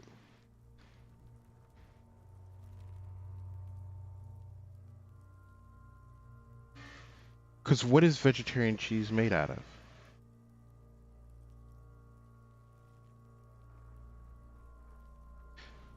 Anyway, back to the investigation. He takes a thin piece of milled aluminium from his coat pocket and pulls it open. Sounds like a sword being unsheathed. A small lens appears. Some sort of camera. Wait, let him cook. Shit, Kuno! What the fuck is that? An instant color camera. He produces two metal-capped ampules and clicks them into place on the side of the apparatus. A thin slot shines there. I have only 2 ampoules, so nobody move. I don't want to waste one. He points the camera at the corpse, peering into it. The lens needs adjusting. Then... A sound. A Ow! flash, followed by the breaking of a small ampoule of glass. You see streams of color pour onto the thick, glossy piece of paper, rolling out. In case we need it. The lieutenant says, and shakes the paper, letting it dry in the cold wind. On it, a color-perfect copy of the dead man's tattooed machete. A color-perfect copy of the dead man's tattooed chest.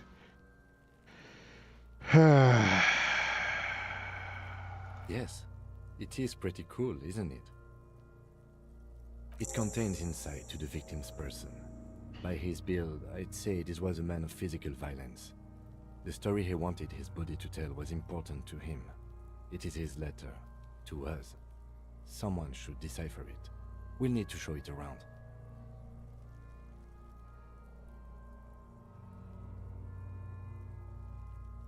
I wouldn't even know where to find an arrowroot.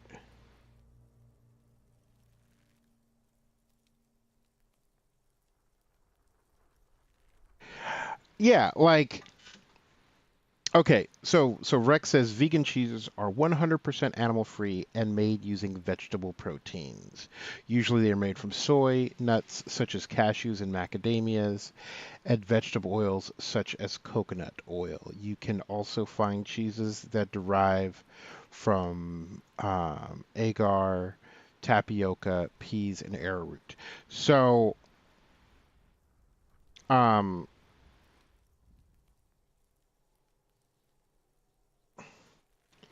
I mean, realistically, I should avoid dairy as well. But, like, that's vegan cheese. Like, is there a middle ground that is vegetarian cheese? Like, that doesn't make sense. It should only be vegan.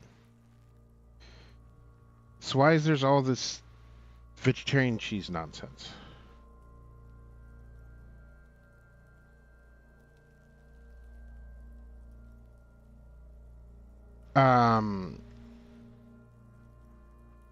Actually, I'd imagine vegan cheese does need rennet to form because you need some sort of coagulant. Otherwise, coconut oil is just coconut oil. But then again, there are plant sources of rennet.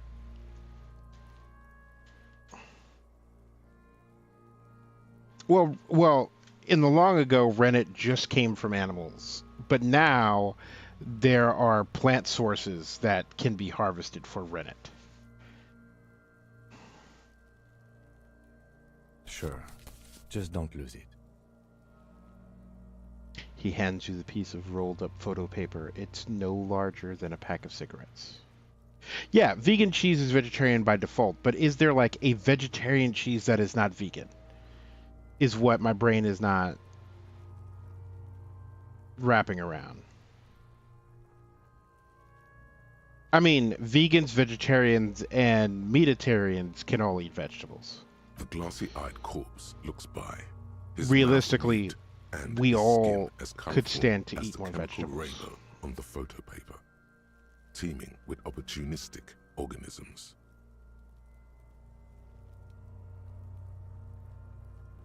His eyes are milky white and blind to the world, protruding comically from their sockets.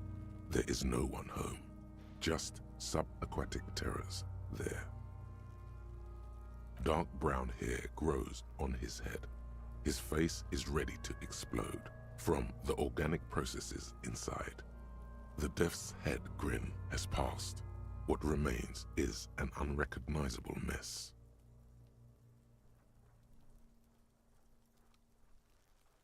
Copy. Paste. And go.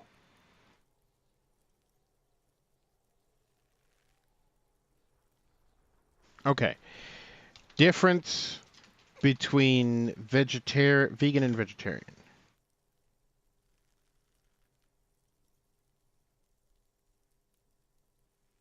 Okay. So vegetarians don't eat flesh but do eat animal products.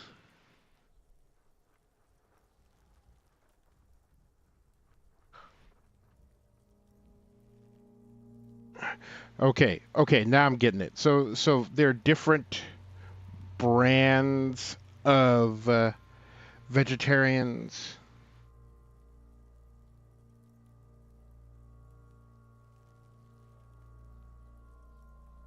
So if you only don't eat the flesh of animals, then all cheese is vegetarian. Well, most cheese, because I'm sure someone out there figured out a way to slice up something and stick it into cheese. And then there are vegetarians that only consume dairy. And then there are vegetarians that don't consume dairy but do consume eggs. But wouldn't most cheeses just be vegetarian? Anyway, this is the problem with labels.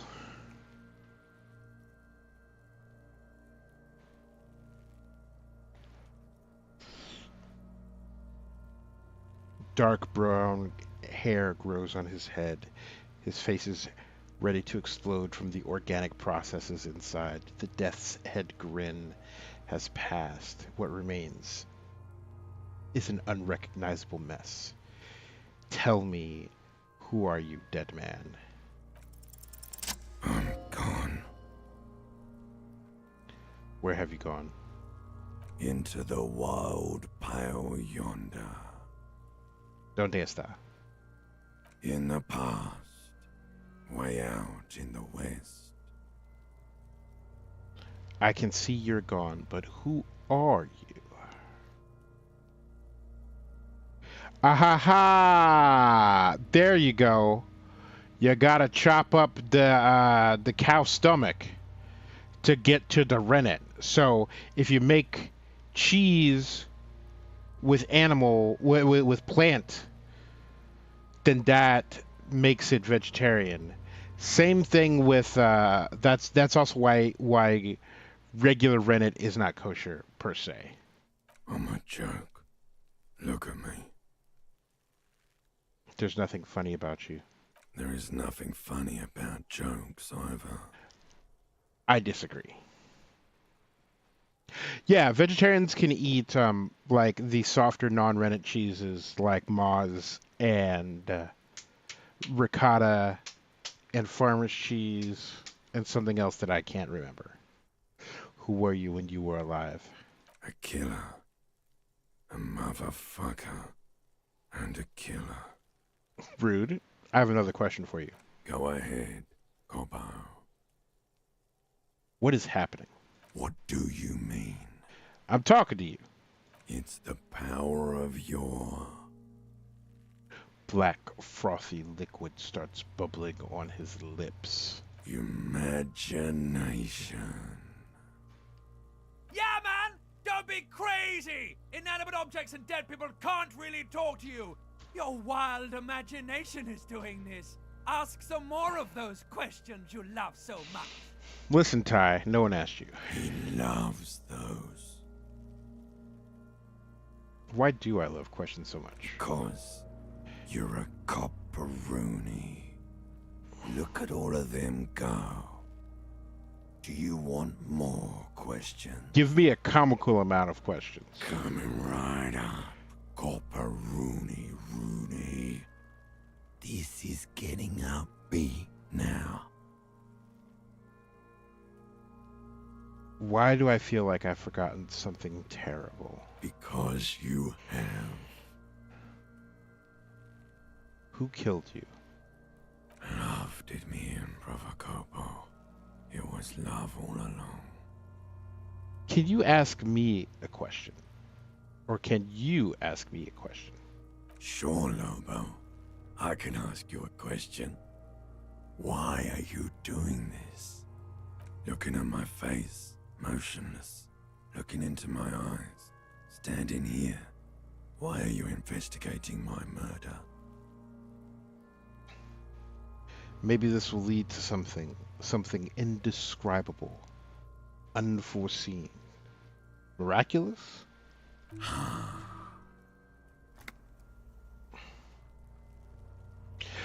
The clown lips on the corpse appear to smile. The face rotates before you slowly.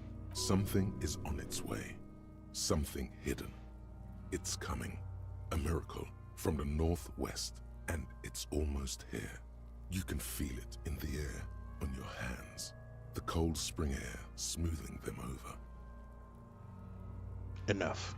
Come back later, Corpo. Amuse yourself with my frank manners and my memento mori features. If possible, also, see me in your dreams.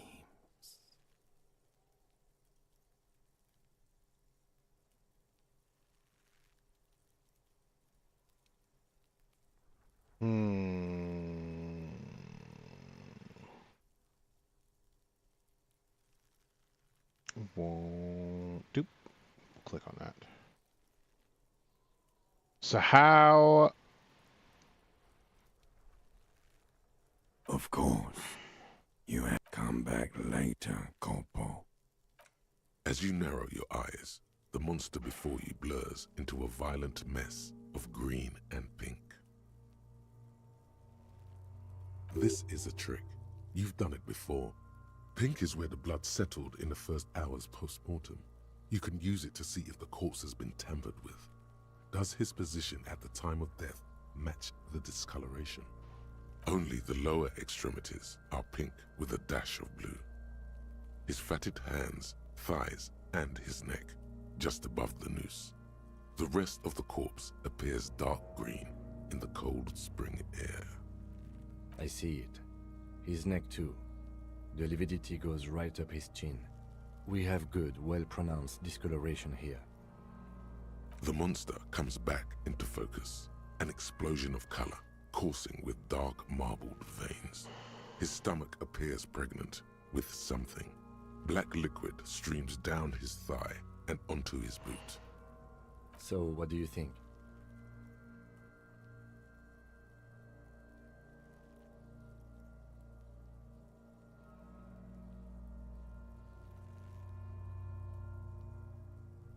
He's beaten up. See the bruises? I do. Most of them are post-mortem. Maybe even all of them. The delinquents have made our jobs harder with their little sport. Stop talking in riddles, coin slot. I need to find my gun so I could find bullets so I could shoot Kuno. He means you fucked him up good, Kuno. Fucked him up brutal like. Agreed. Especially on the neck. The belt acted like a tourniquet, keeping the blood in his head. The hypostasis supports her hanging.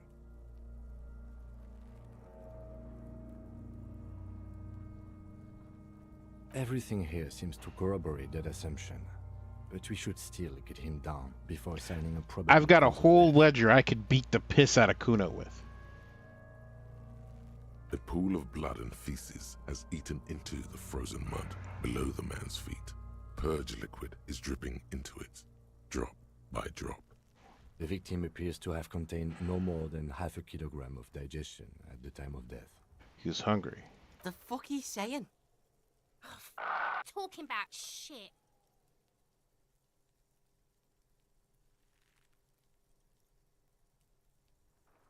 Did we? I don't feel lucky. I agree. His personality is no longer a part of the world.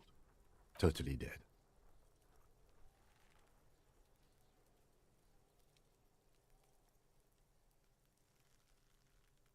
The world no longer stores his personality in its composition.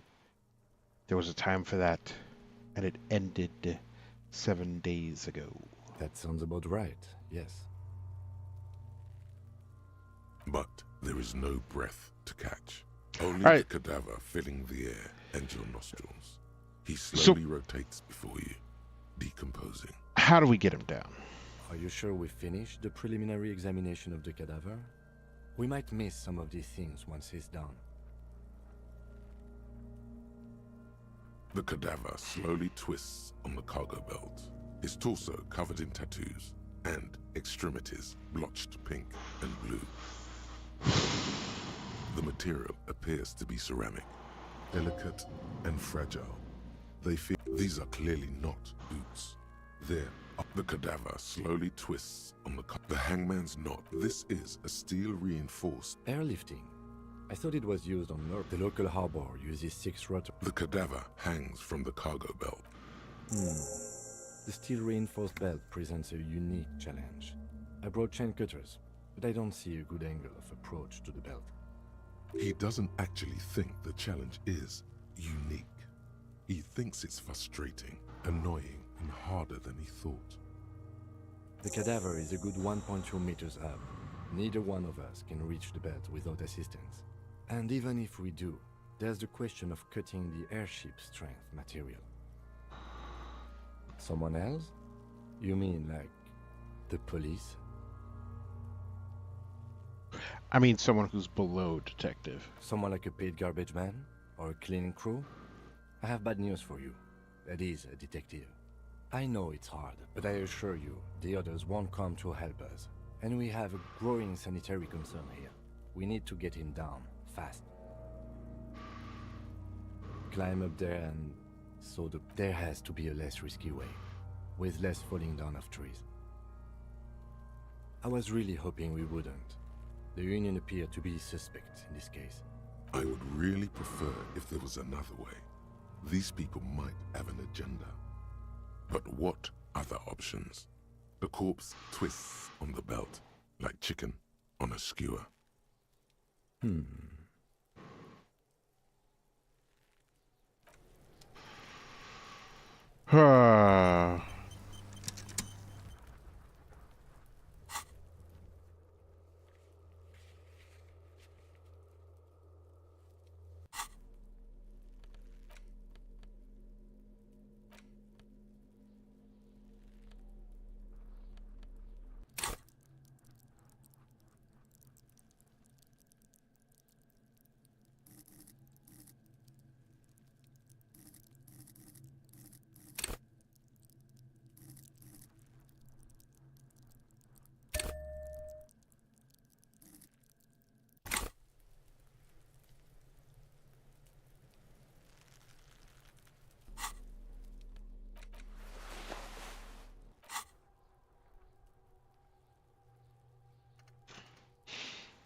Right, Kuno. Fuck does Kuno care? I gotta ask, who is Kuno? Kuno's Kuno, pig? It's always Kuno, never I. Clearly the kid's using the third-person perspective as a shield.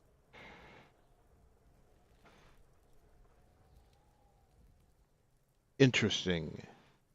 You refer to yourself in the third person to distance yourself from the situation. Kuno doesn't do that smart shit. Don't throw that bullshit at Kuno. Kuno knows you're lying. Trying to get Kuno hooked on the book.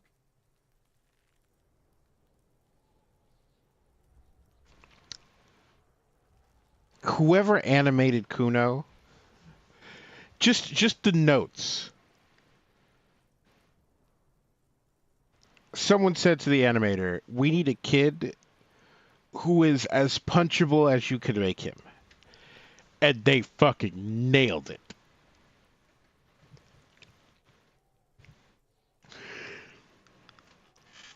The boy knows he has an addictive personality. Admirable insight for his age. Watch out, Kuno! He's trying to fiddle you! He's gonna put his hands on you! Help! Pig's got Kuno! Help! Rape! Come on, Meow. Help! He's got the Kuno, help! Help! He's digging his dick out! Escalate, Kuno! His dick is out! You're afraid! me, please! It's full blast now. The wind carries the message far and wide across Martinaise. How did we get here? How did this happen? This makes no sense. There may still be a way out. Just appeal to his reason. Are you high right now? Help! Misters, help! He's having the time of his life. Total ecstasy. Fuck the pig. He's flashing Kuno! He's showing his genitals! If you don't help Kuno now, it'll be too late! Ah, man, I'm so tempted to just beat the hell out of this kid. What is this sick charade? No! Get off Kuno, you sick fat fuck! The nearly psychopathic way they can slip in and out of the act implies you're not the first victim. No one? Kuno's doing this because he likes it, pig. This is where Kuno establishes dominance over you. Change your plan. You can't let that happen. It will make things harder down the line. You may end up missing crucial information. Help! The pig's gagging him! Kuno can't speak! Fucking logical! Help! The logical pig is fiddling Kuno! You put him up to this yourself when you decided to talk to him in the first place. Listen to your friend.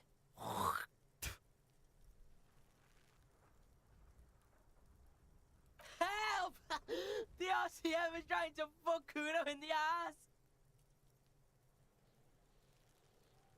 Look.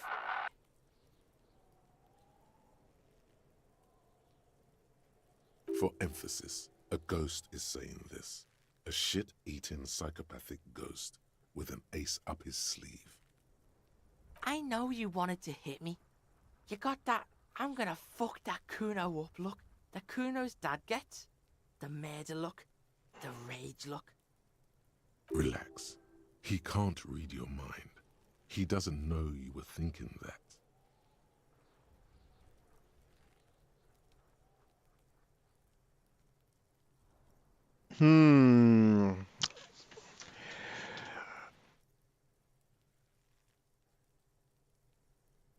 How do you know that? You can't see inside my head. Can you read my mind, Kuno? I can. Kuno can smell that violent shit. I know what you were thinking. I'm gonna fuck that Kuno up. I'm gonna shut his shit down. You know what? You should have hit the Kuno, because now you're nothing. You're a joke to Kuno. Kuno laughs at you. King Kuno! Kuno turned you into his prison, bitch! You're gonna be in this shit with Kuno! No, you're not. We can just leave. Bitch, you're gonna be in this shit with Kuno forever! A peepo is a type of hat, by the way.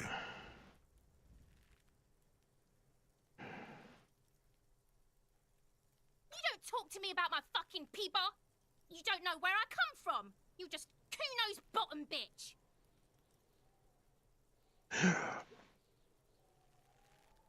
This is what happens with people who do not understand the nature of slang.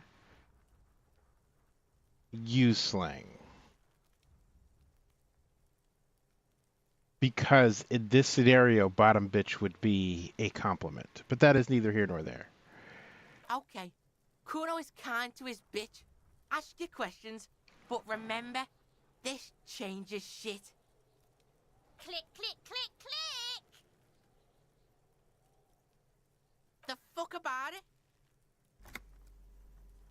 Kuno doesn't give a shit about the armor. Kuno's fuckgimp's got one big thing wrong with him.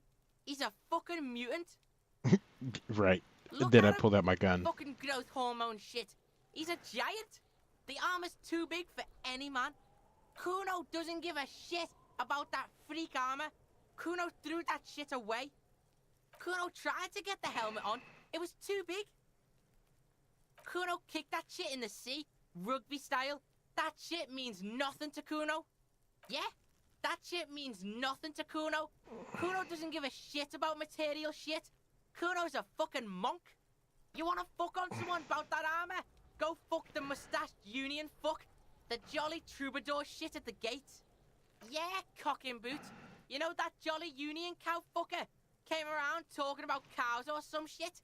Came around pretending like he cares about cows? So yeah, he's the one you want to talk to. He's fucking crazy about that armor shit. Coming here pretending like he likes cows. Trying to catch a peep at Kuno's armor. Go to the gate. Ask him yourself. Curious, my liege. Why did Kuno feed you this information? Yeah, Kuno's doing charity today. Kuno Day.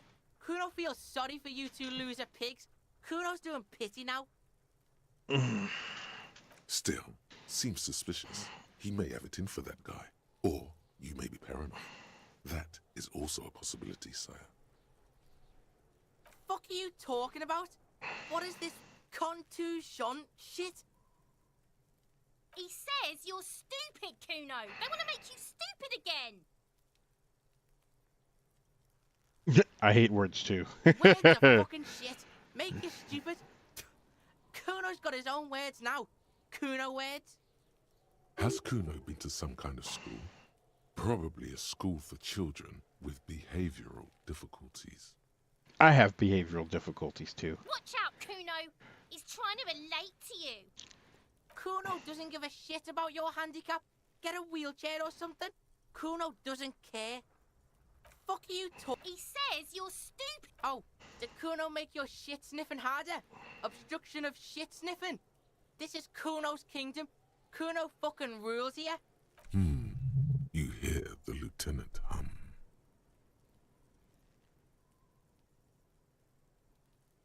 You're testing Kuno. Get lost.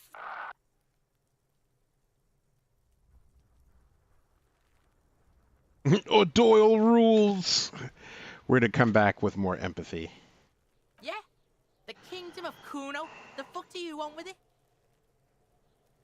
The ladder, ever climb it? Look at that fucking shit! You're trying to get Kuno killed! Fuck does Kuno know? Kuno's not a fucking acrobat. The lieutenant takes a quick note in his notebook. It's a trap, Kuno. Don't climb it, Kuno.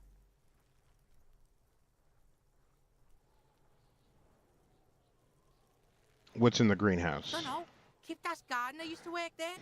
Kipt is a pejorative term used to describe people of South Seminese or Areopagite descent. It used to be a common first name among the Areopagites of Ilmara. Not so much anymore. Look, Kuno doesn't explain shit. Kuno just says shit. Yeah, her. What was she doing in the greenhouse in March anyway? What kind of gardening is done in March? Yes, it seems suspicious. You don't like things being like that. Suspicious. That's just some shit roofing gimps left behind, lazy dinks. There it is. That strange feeling again.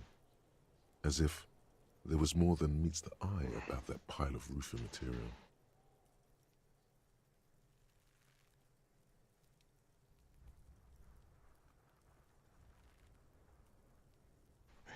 You can't hide it. I see without vision with my inner eye. So you say, but I saw past the veil. Yes, yes, some shit gimps left behind. Were those gimps left-handed?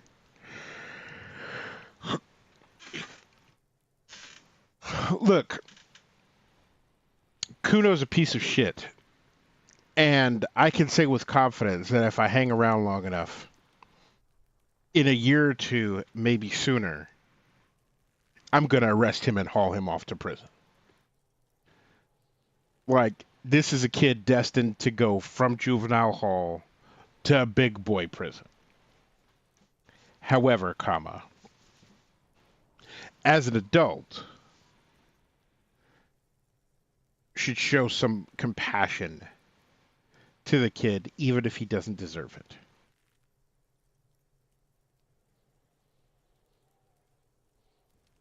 Now, do I want a soccer ball kick this tiny little prick? Absolutely.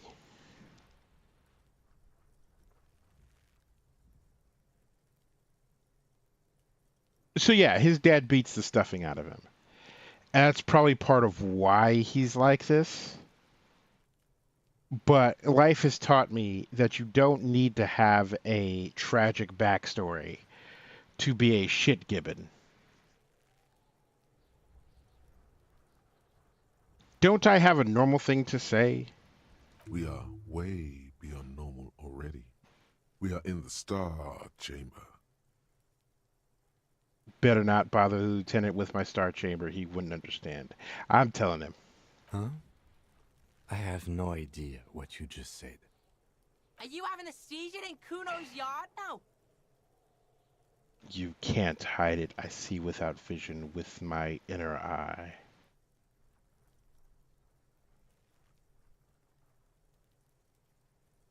Inner eye? Fuck are you talking about? Ask me a normal question, pig. They're trying to make you feel stupid, Kuno. I don't have to make you You feel glance stupid. again at the roofing material in front of the shack. Yes, you should go back there. Yeah, Kuno doesn't know shit about that. That shit is beneath Kuno. Listen. Kuno doesn't care about this small-time shit. Just listen. Kuno saw what you did there, dumpster diving. Sad shit. Kuno could hook you up with some sweet rags. Shit like Kuno's wearing. Your size, good price. 500 real.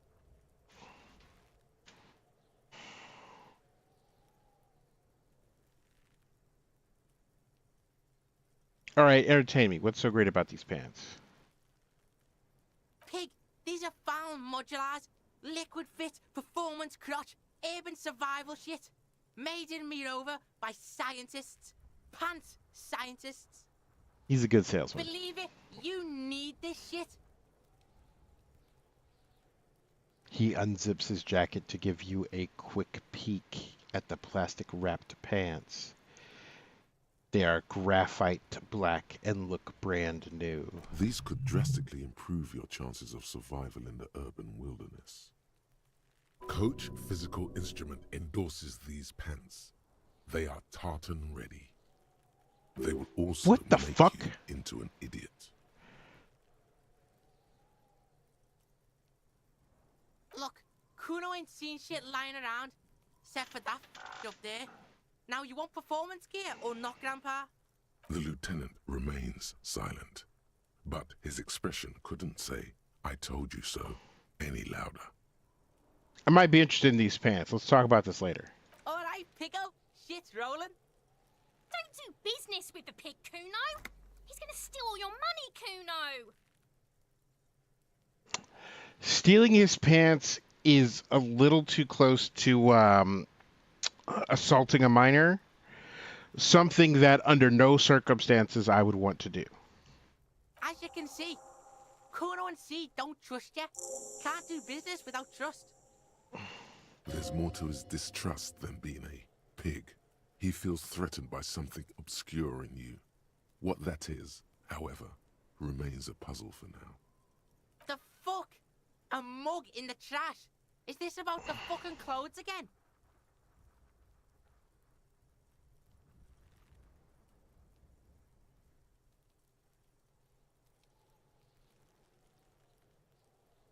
Yes, does this racist mug have anything to do with it? Yeah, Kuno sees where this is going. Kuno's got that fast brain. You saying you pigs are after the mug fucker, 'cause he's the clothes fucker? I can't hear you, Kuno. Speak louder, Kuno. Shit, that's tense. Someone's going to the beat-down basement, huh? Mug guy gonna get tied to the radiator. Kuno doesn't know who put that shit in there. And if he did, he wouldn't squeal. But if you find out, maybe you can... Tell the Kuno who it was. He's curious. He likes putting two and two together here. Stop turning into a pig, Kuno. They're trying to get you hooked on the snitching. Get away from my Kuno. Definitely stealing the corpse's pants. Yeah? Get your bacon shit away. Kuno doesn't like to be seen with the popo. get your shit done and out of Kuno's face? I remember being in an AutoZone, helping a buddy replace a broken taillight.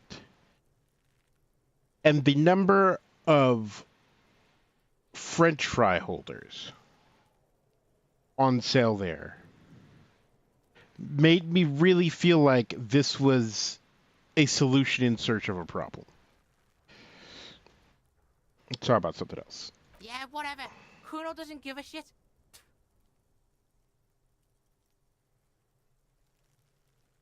-1 backed down from Kuno. What, was I supposed to fuck him up and then empathize with him? Absolutely not. Okay, I'm off. Kuno doesn't fuck. Boop, boop, boop, boop, boop, boop, boop, boop. Boop, boop, boop, boop, boop, boop, boop, boop. Boop, boop, boop, boop, boop, boop, boop, boop, boop, boop, boop, boop. Boop, boop, boop. Boop, boop, boop. How do I get here?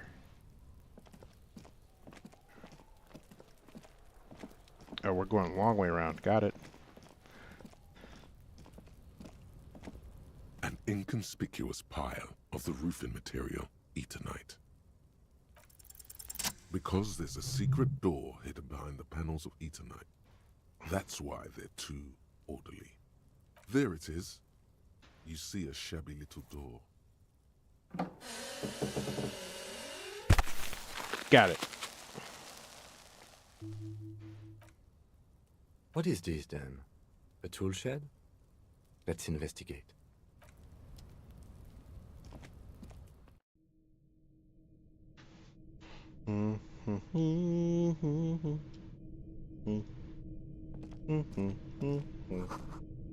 An empty tube of magnesium supplement.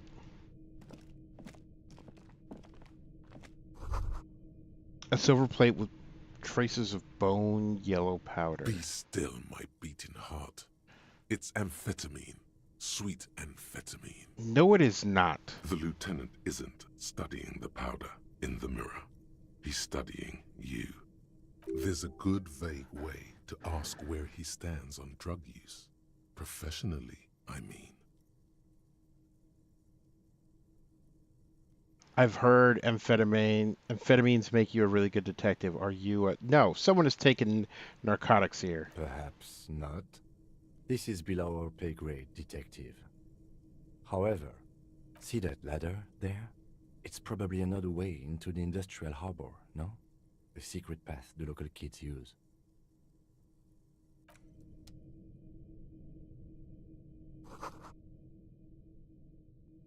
The poster says, "Get out of the way or get fucked up."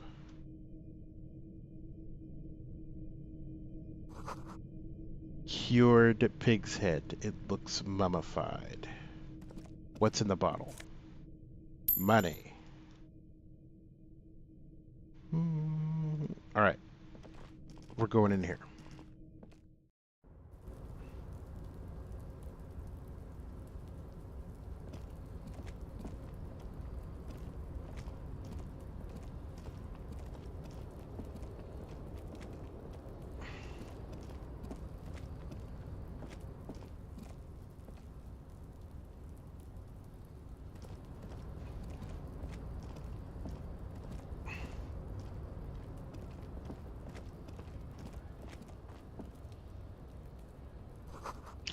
This doorway is going to collapse soon. Restoration pillars keep the ruins together. Money. Postcard.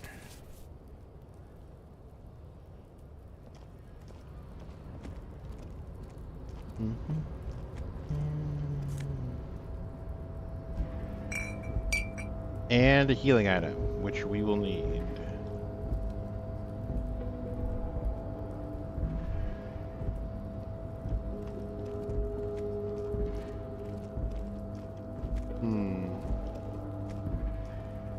Well, we've solved this mystery for now.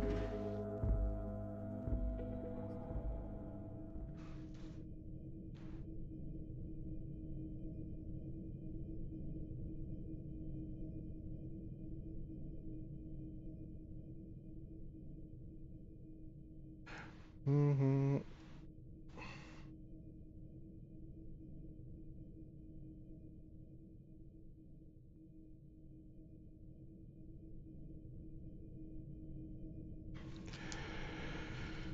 Do do do do.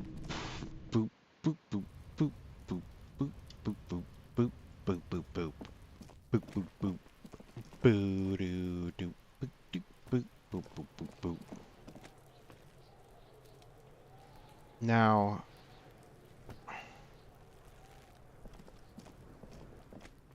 it is the evening. Shall we interrogate the doctor lady?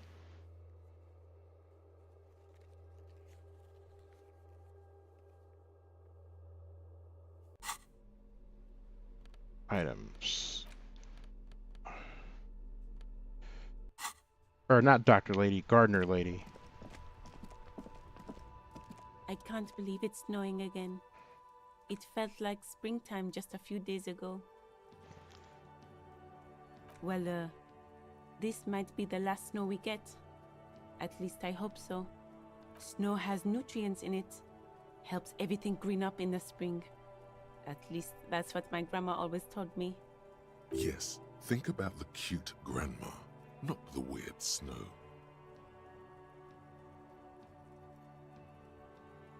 Visual calculus. Stop looking at her. Look around. What do you see? That's right. And the canal, the bookstore, the harbor gates. This is a great vantage point for keeping an eye on you. No, of course not. I don't understand what this is about. The kid did this, right? The red-haired rat? Can't say a sentence without or kipped. He's always giving me trouble. Maybe you shouldn't be. I mean, you do your job, but that kid is beyond help. And he certainly won't help you. You've been resting here for quite a while, haven't you? Yes, I'm tired. I understand. The RCM isn't welcome here, and the locals want to keep an eye on us. There's silence, the smallest of smiles. That's okay, miss. Do what you have to do. I think we're done here. Let's go.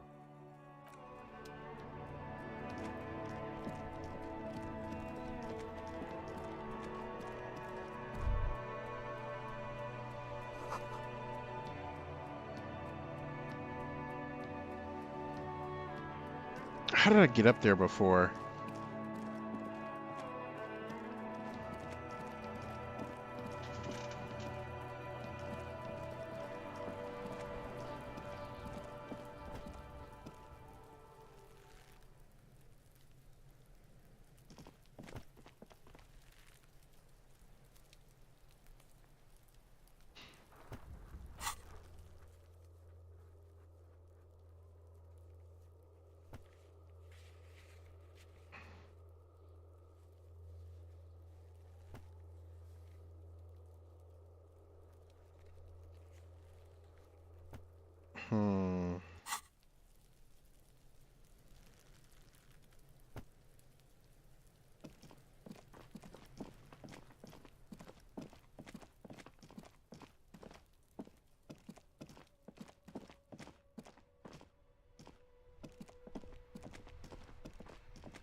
The dishes are drying. They smell of chemicals and pine trees.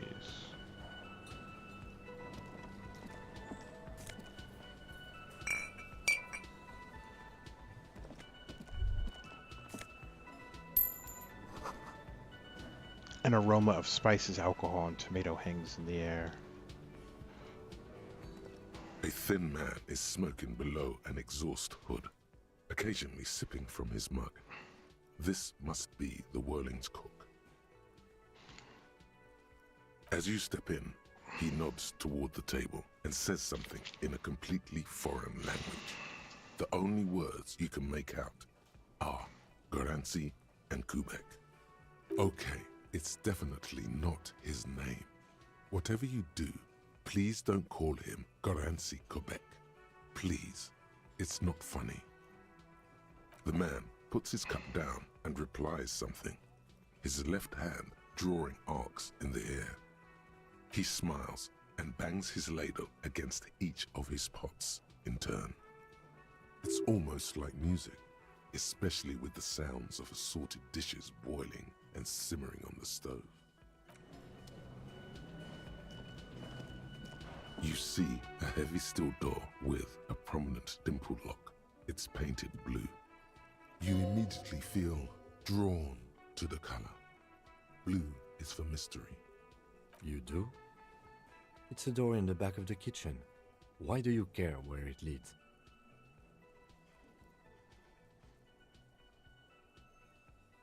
Eccentric. But okay, I suppose... He's not bothered by your eccentricity. He seems genuinely intrigued himself. The door and the main investigation will merge into a stereo investigation. If you say so. Gart is the person to ask about this. The cafeteria manager.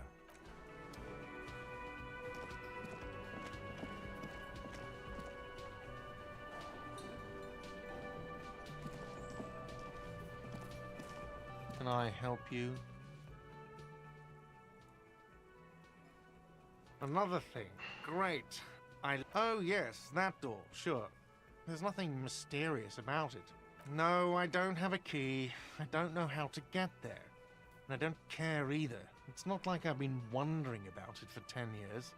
It's just a frit warehouse, probably. Wondering about it is, of course, exactly what he's been doing for 10 years. Or some boring storage space with a bunch of old junk and dust. Junk. He's attempting to maintain an air of indifference. It's absolutely not convincing. He looks at the dust on his finger and wipes it off. Yes?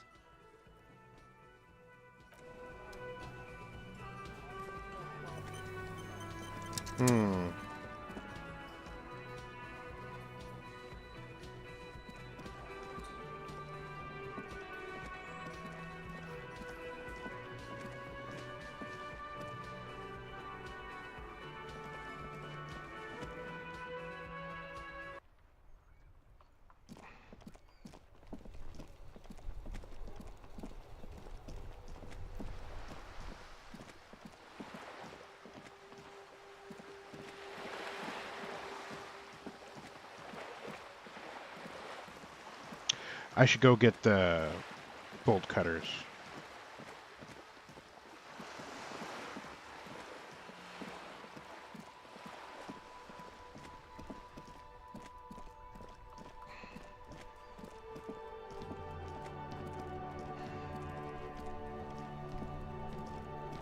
Inside, you see a set of steering levers, a radio microphone. A metallic drawer slides out from under the seat. The handles are long and sleek. Snap, snap, go the cutters. In your pull-out toolbox slides back into its nest.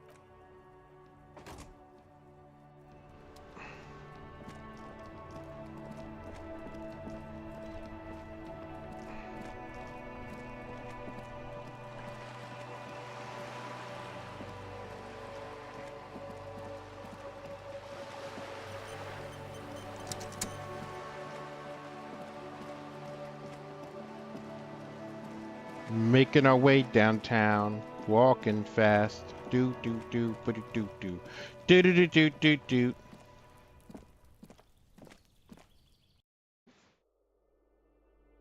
So it is Friday evening, officially. How's everybody doing now that the week is over? What are your plans for the weekend besides get ready for the holiday? This door has been closed with a padlock. A chalk-drawn number on the board.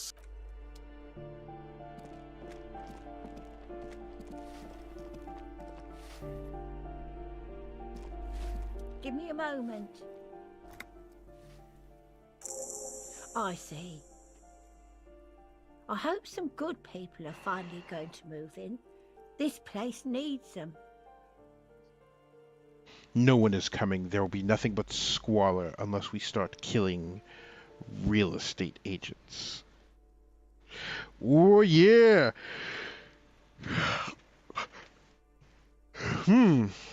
Bottled cider. I am jealous. Super Mario RPG.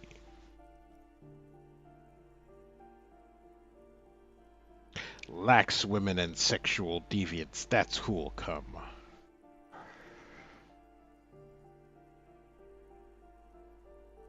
I'm sure everything will be fine. This apartment building needs slow change. Imperceptibly slow. Yes. Well. Your statements are too vague to comment on. Alright, let's go back into this room where we blacked out for no reason. An old grocery list on the table. And checks.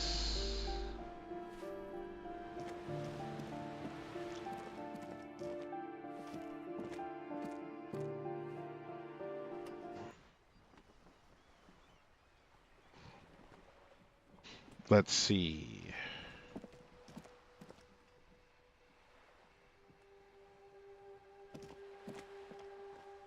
Hey there, buddy.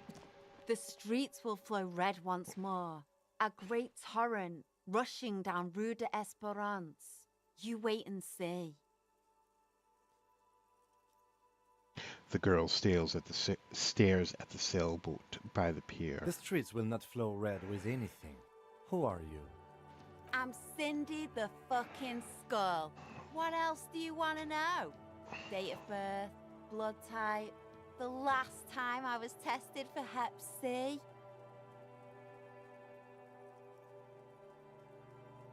Don't use that tone with me. I am the law. Let's start with your blood type and go from there. Go where? Accosting a minor? Hey. Listen to your partner, pig man. Keep your grubby hooves off little old ladies. That smell coming from her paint bucket. It's not paint. It's heavy fuel oil.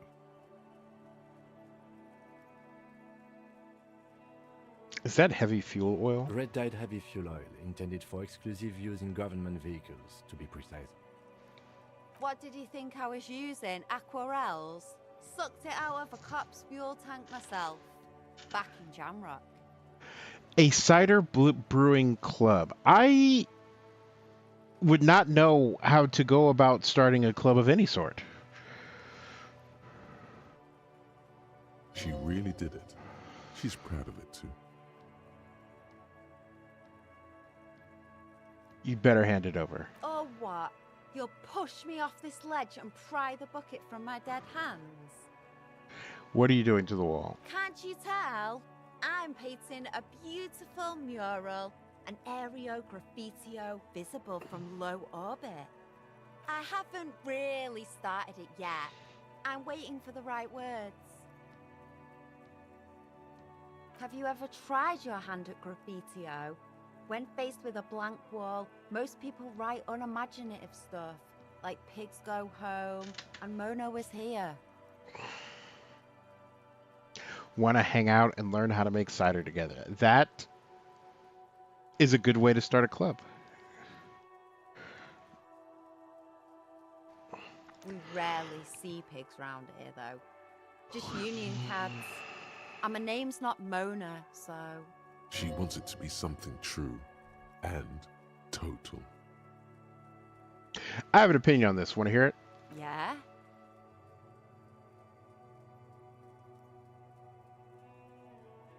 I love public art. Don't mind us. Keep doing what you're doing.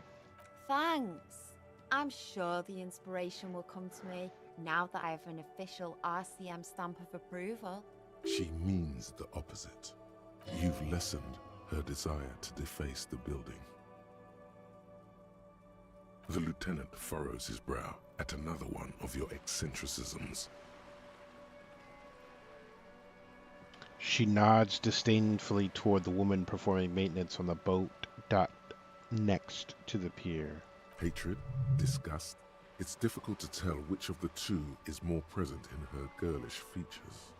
The woman on the boat does not notice her staring. That is on her. Someone's got to keep an eye on her. Ozon. Don't know what that word is. Ozon is an archipelago, 2 Hey! days travel away from Rivershoal. Its moneyed residents, used to posh restaurants and upscale boutiques, rarely have reason to visit Martinez. Probably the Wild Pines rep. We should talk to her. She's a professional negotiator, though. I have the feeling she will be very cooperative while telling us nothing.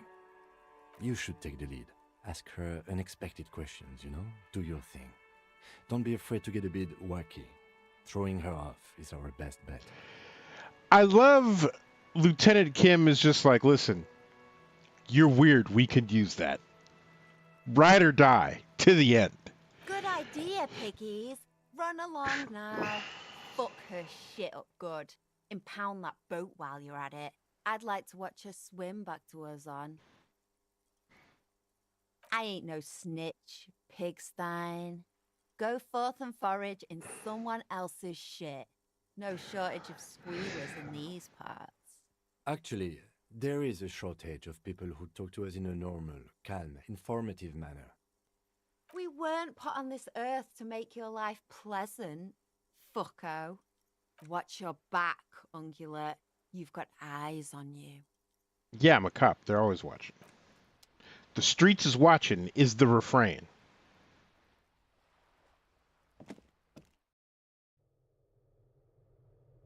Actually, there's probably stuff I can pick up out here. Yep. Take it. Above, tarps flap in the wind, forgotten hammers and nails rust. The door is locked. You can't get in.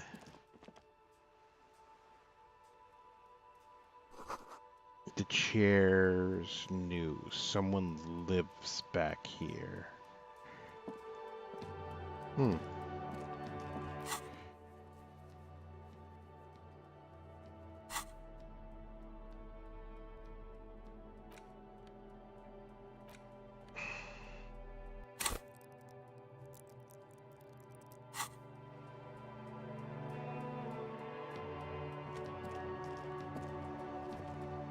This is where we came from, right? Yep. Going to proceed.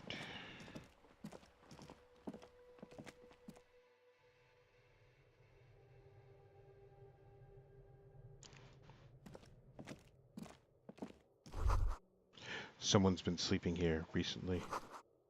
Cindy? I gotta do pants.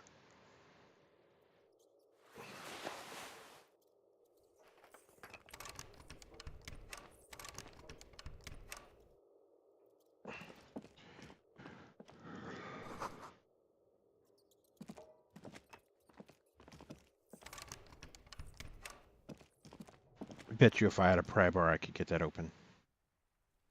All right. Back where we came from. Exit. Where is this exit to? The streets. Inside the frame of a motorcycle in repair and the tools used to disassemble it.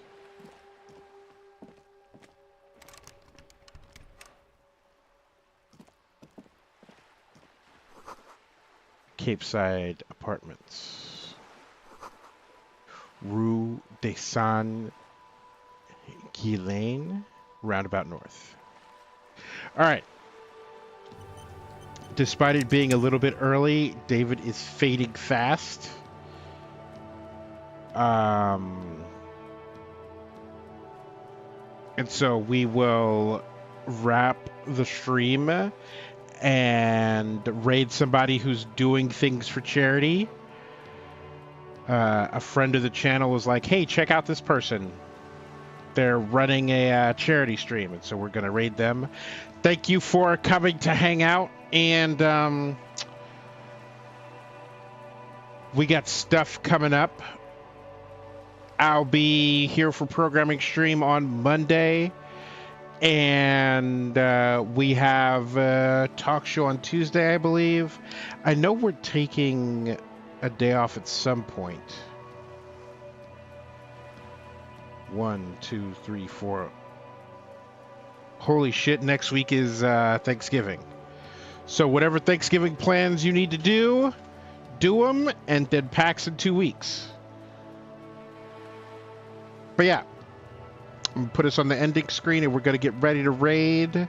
I will see some of you on Monday, and the rest of you on Tuesday for the talk show. All right, here we go. Raid time. Bye.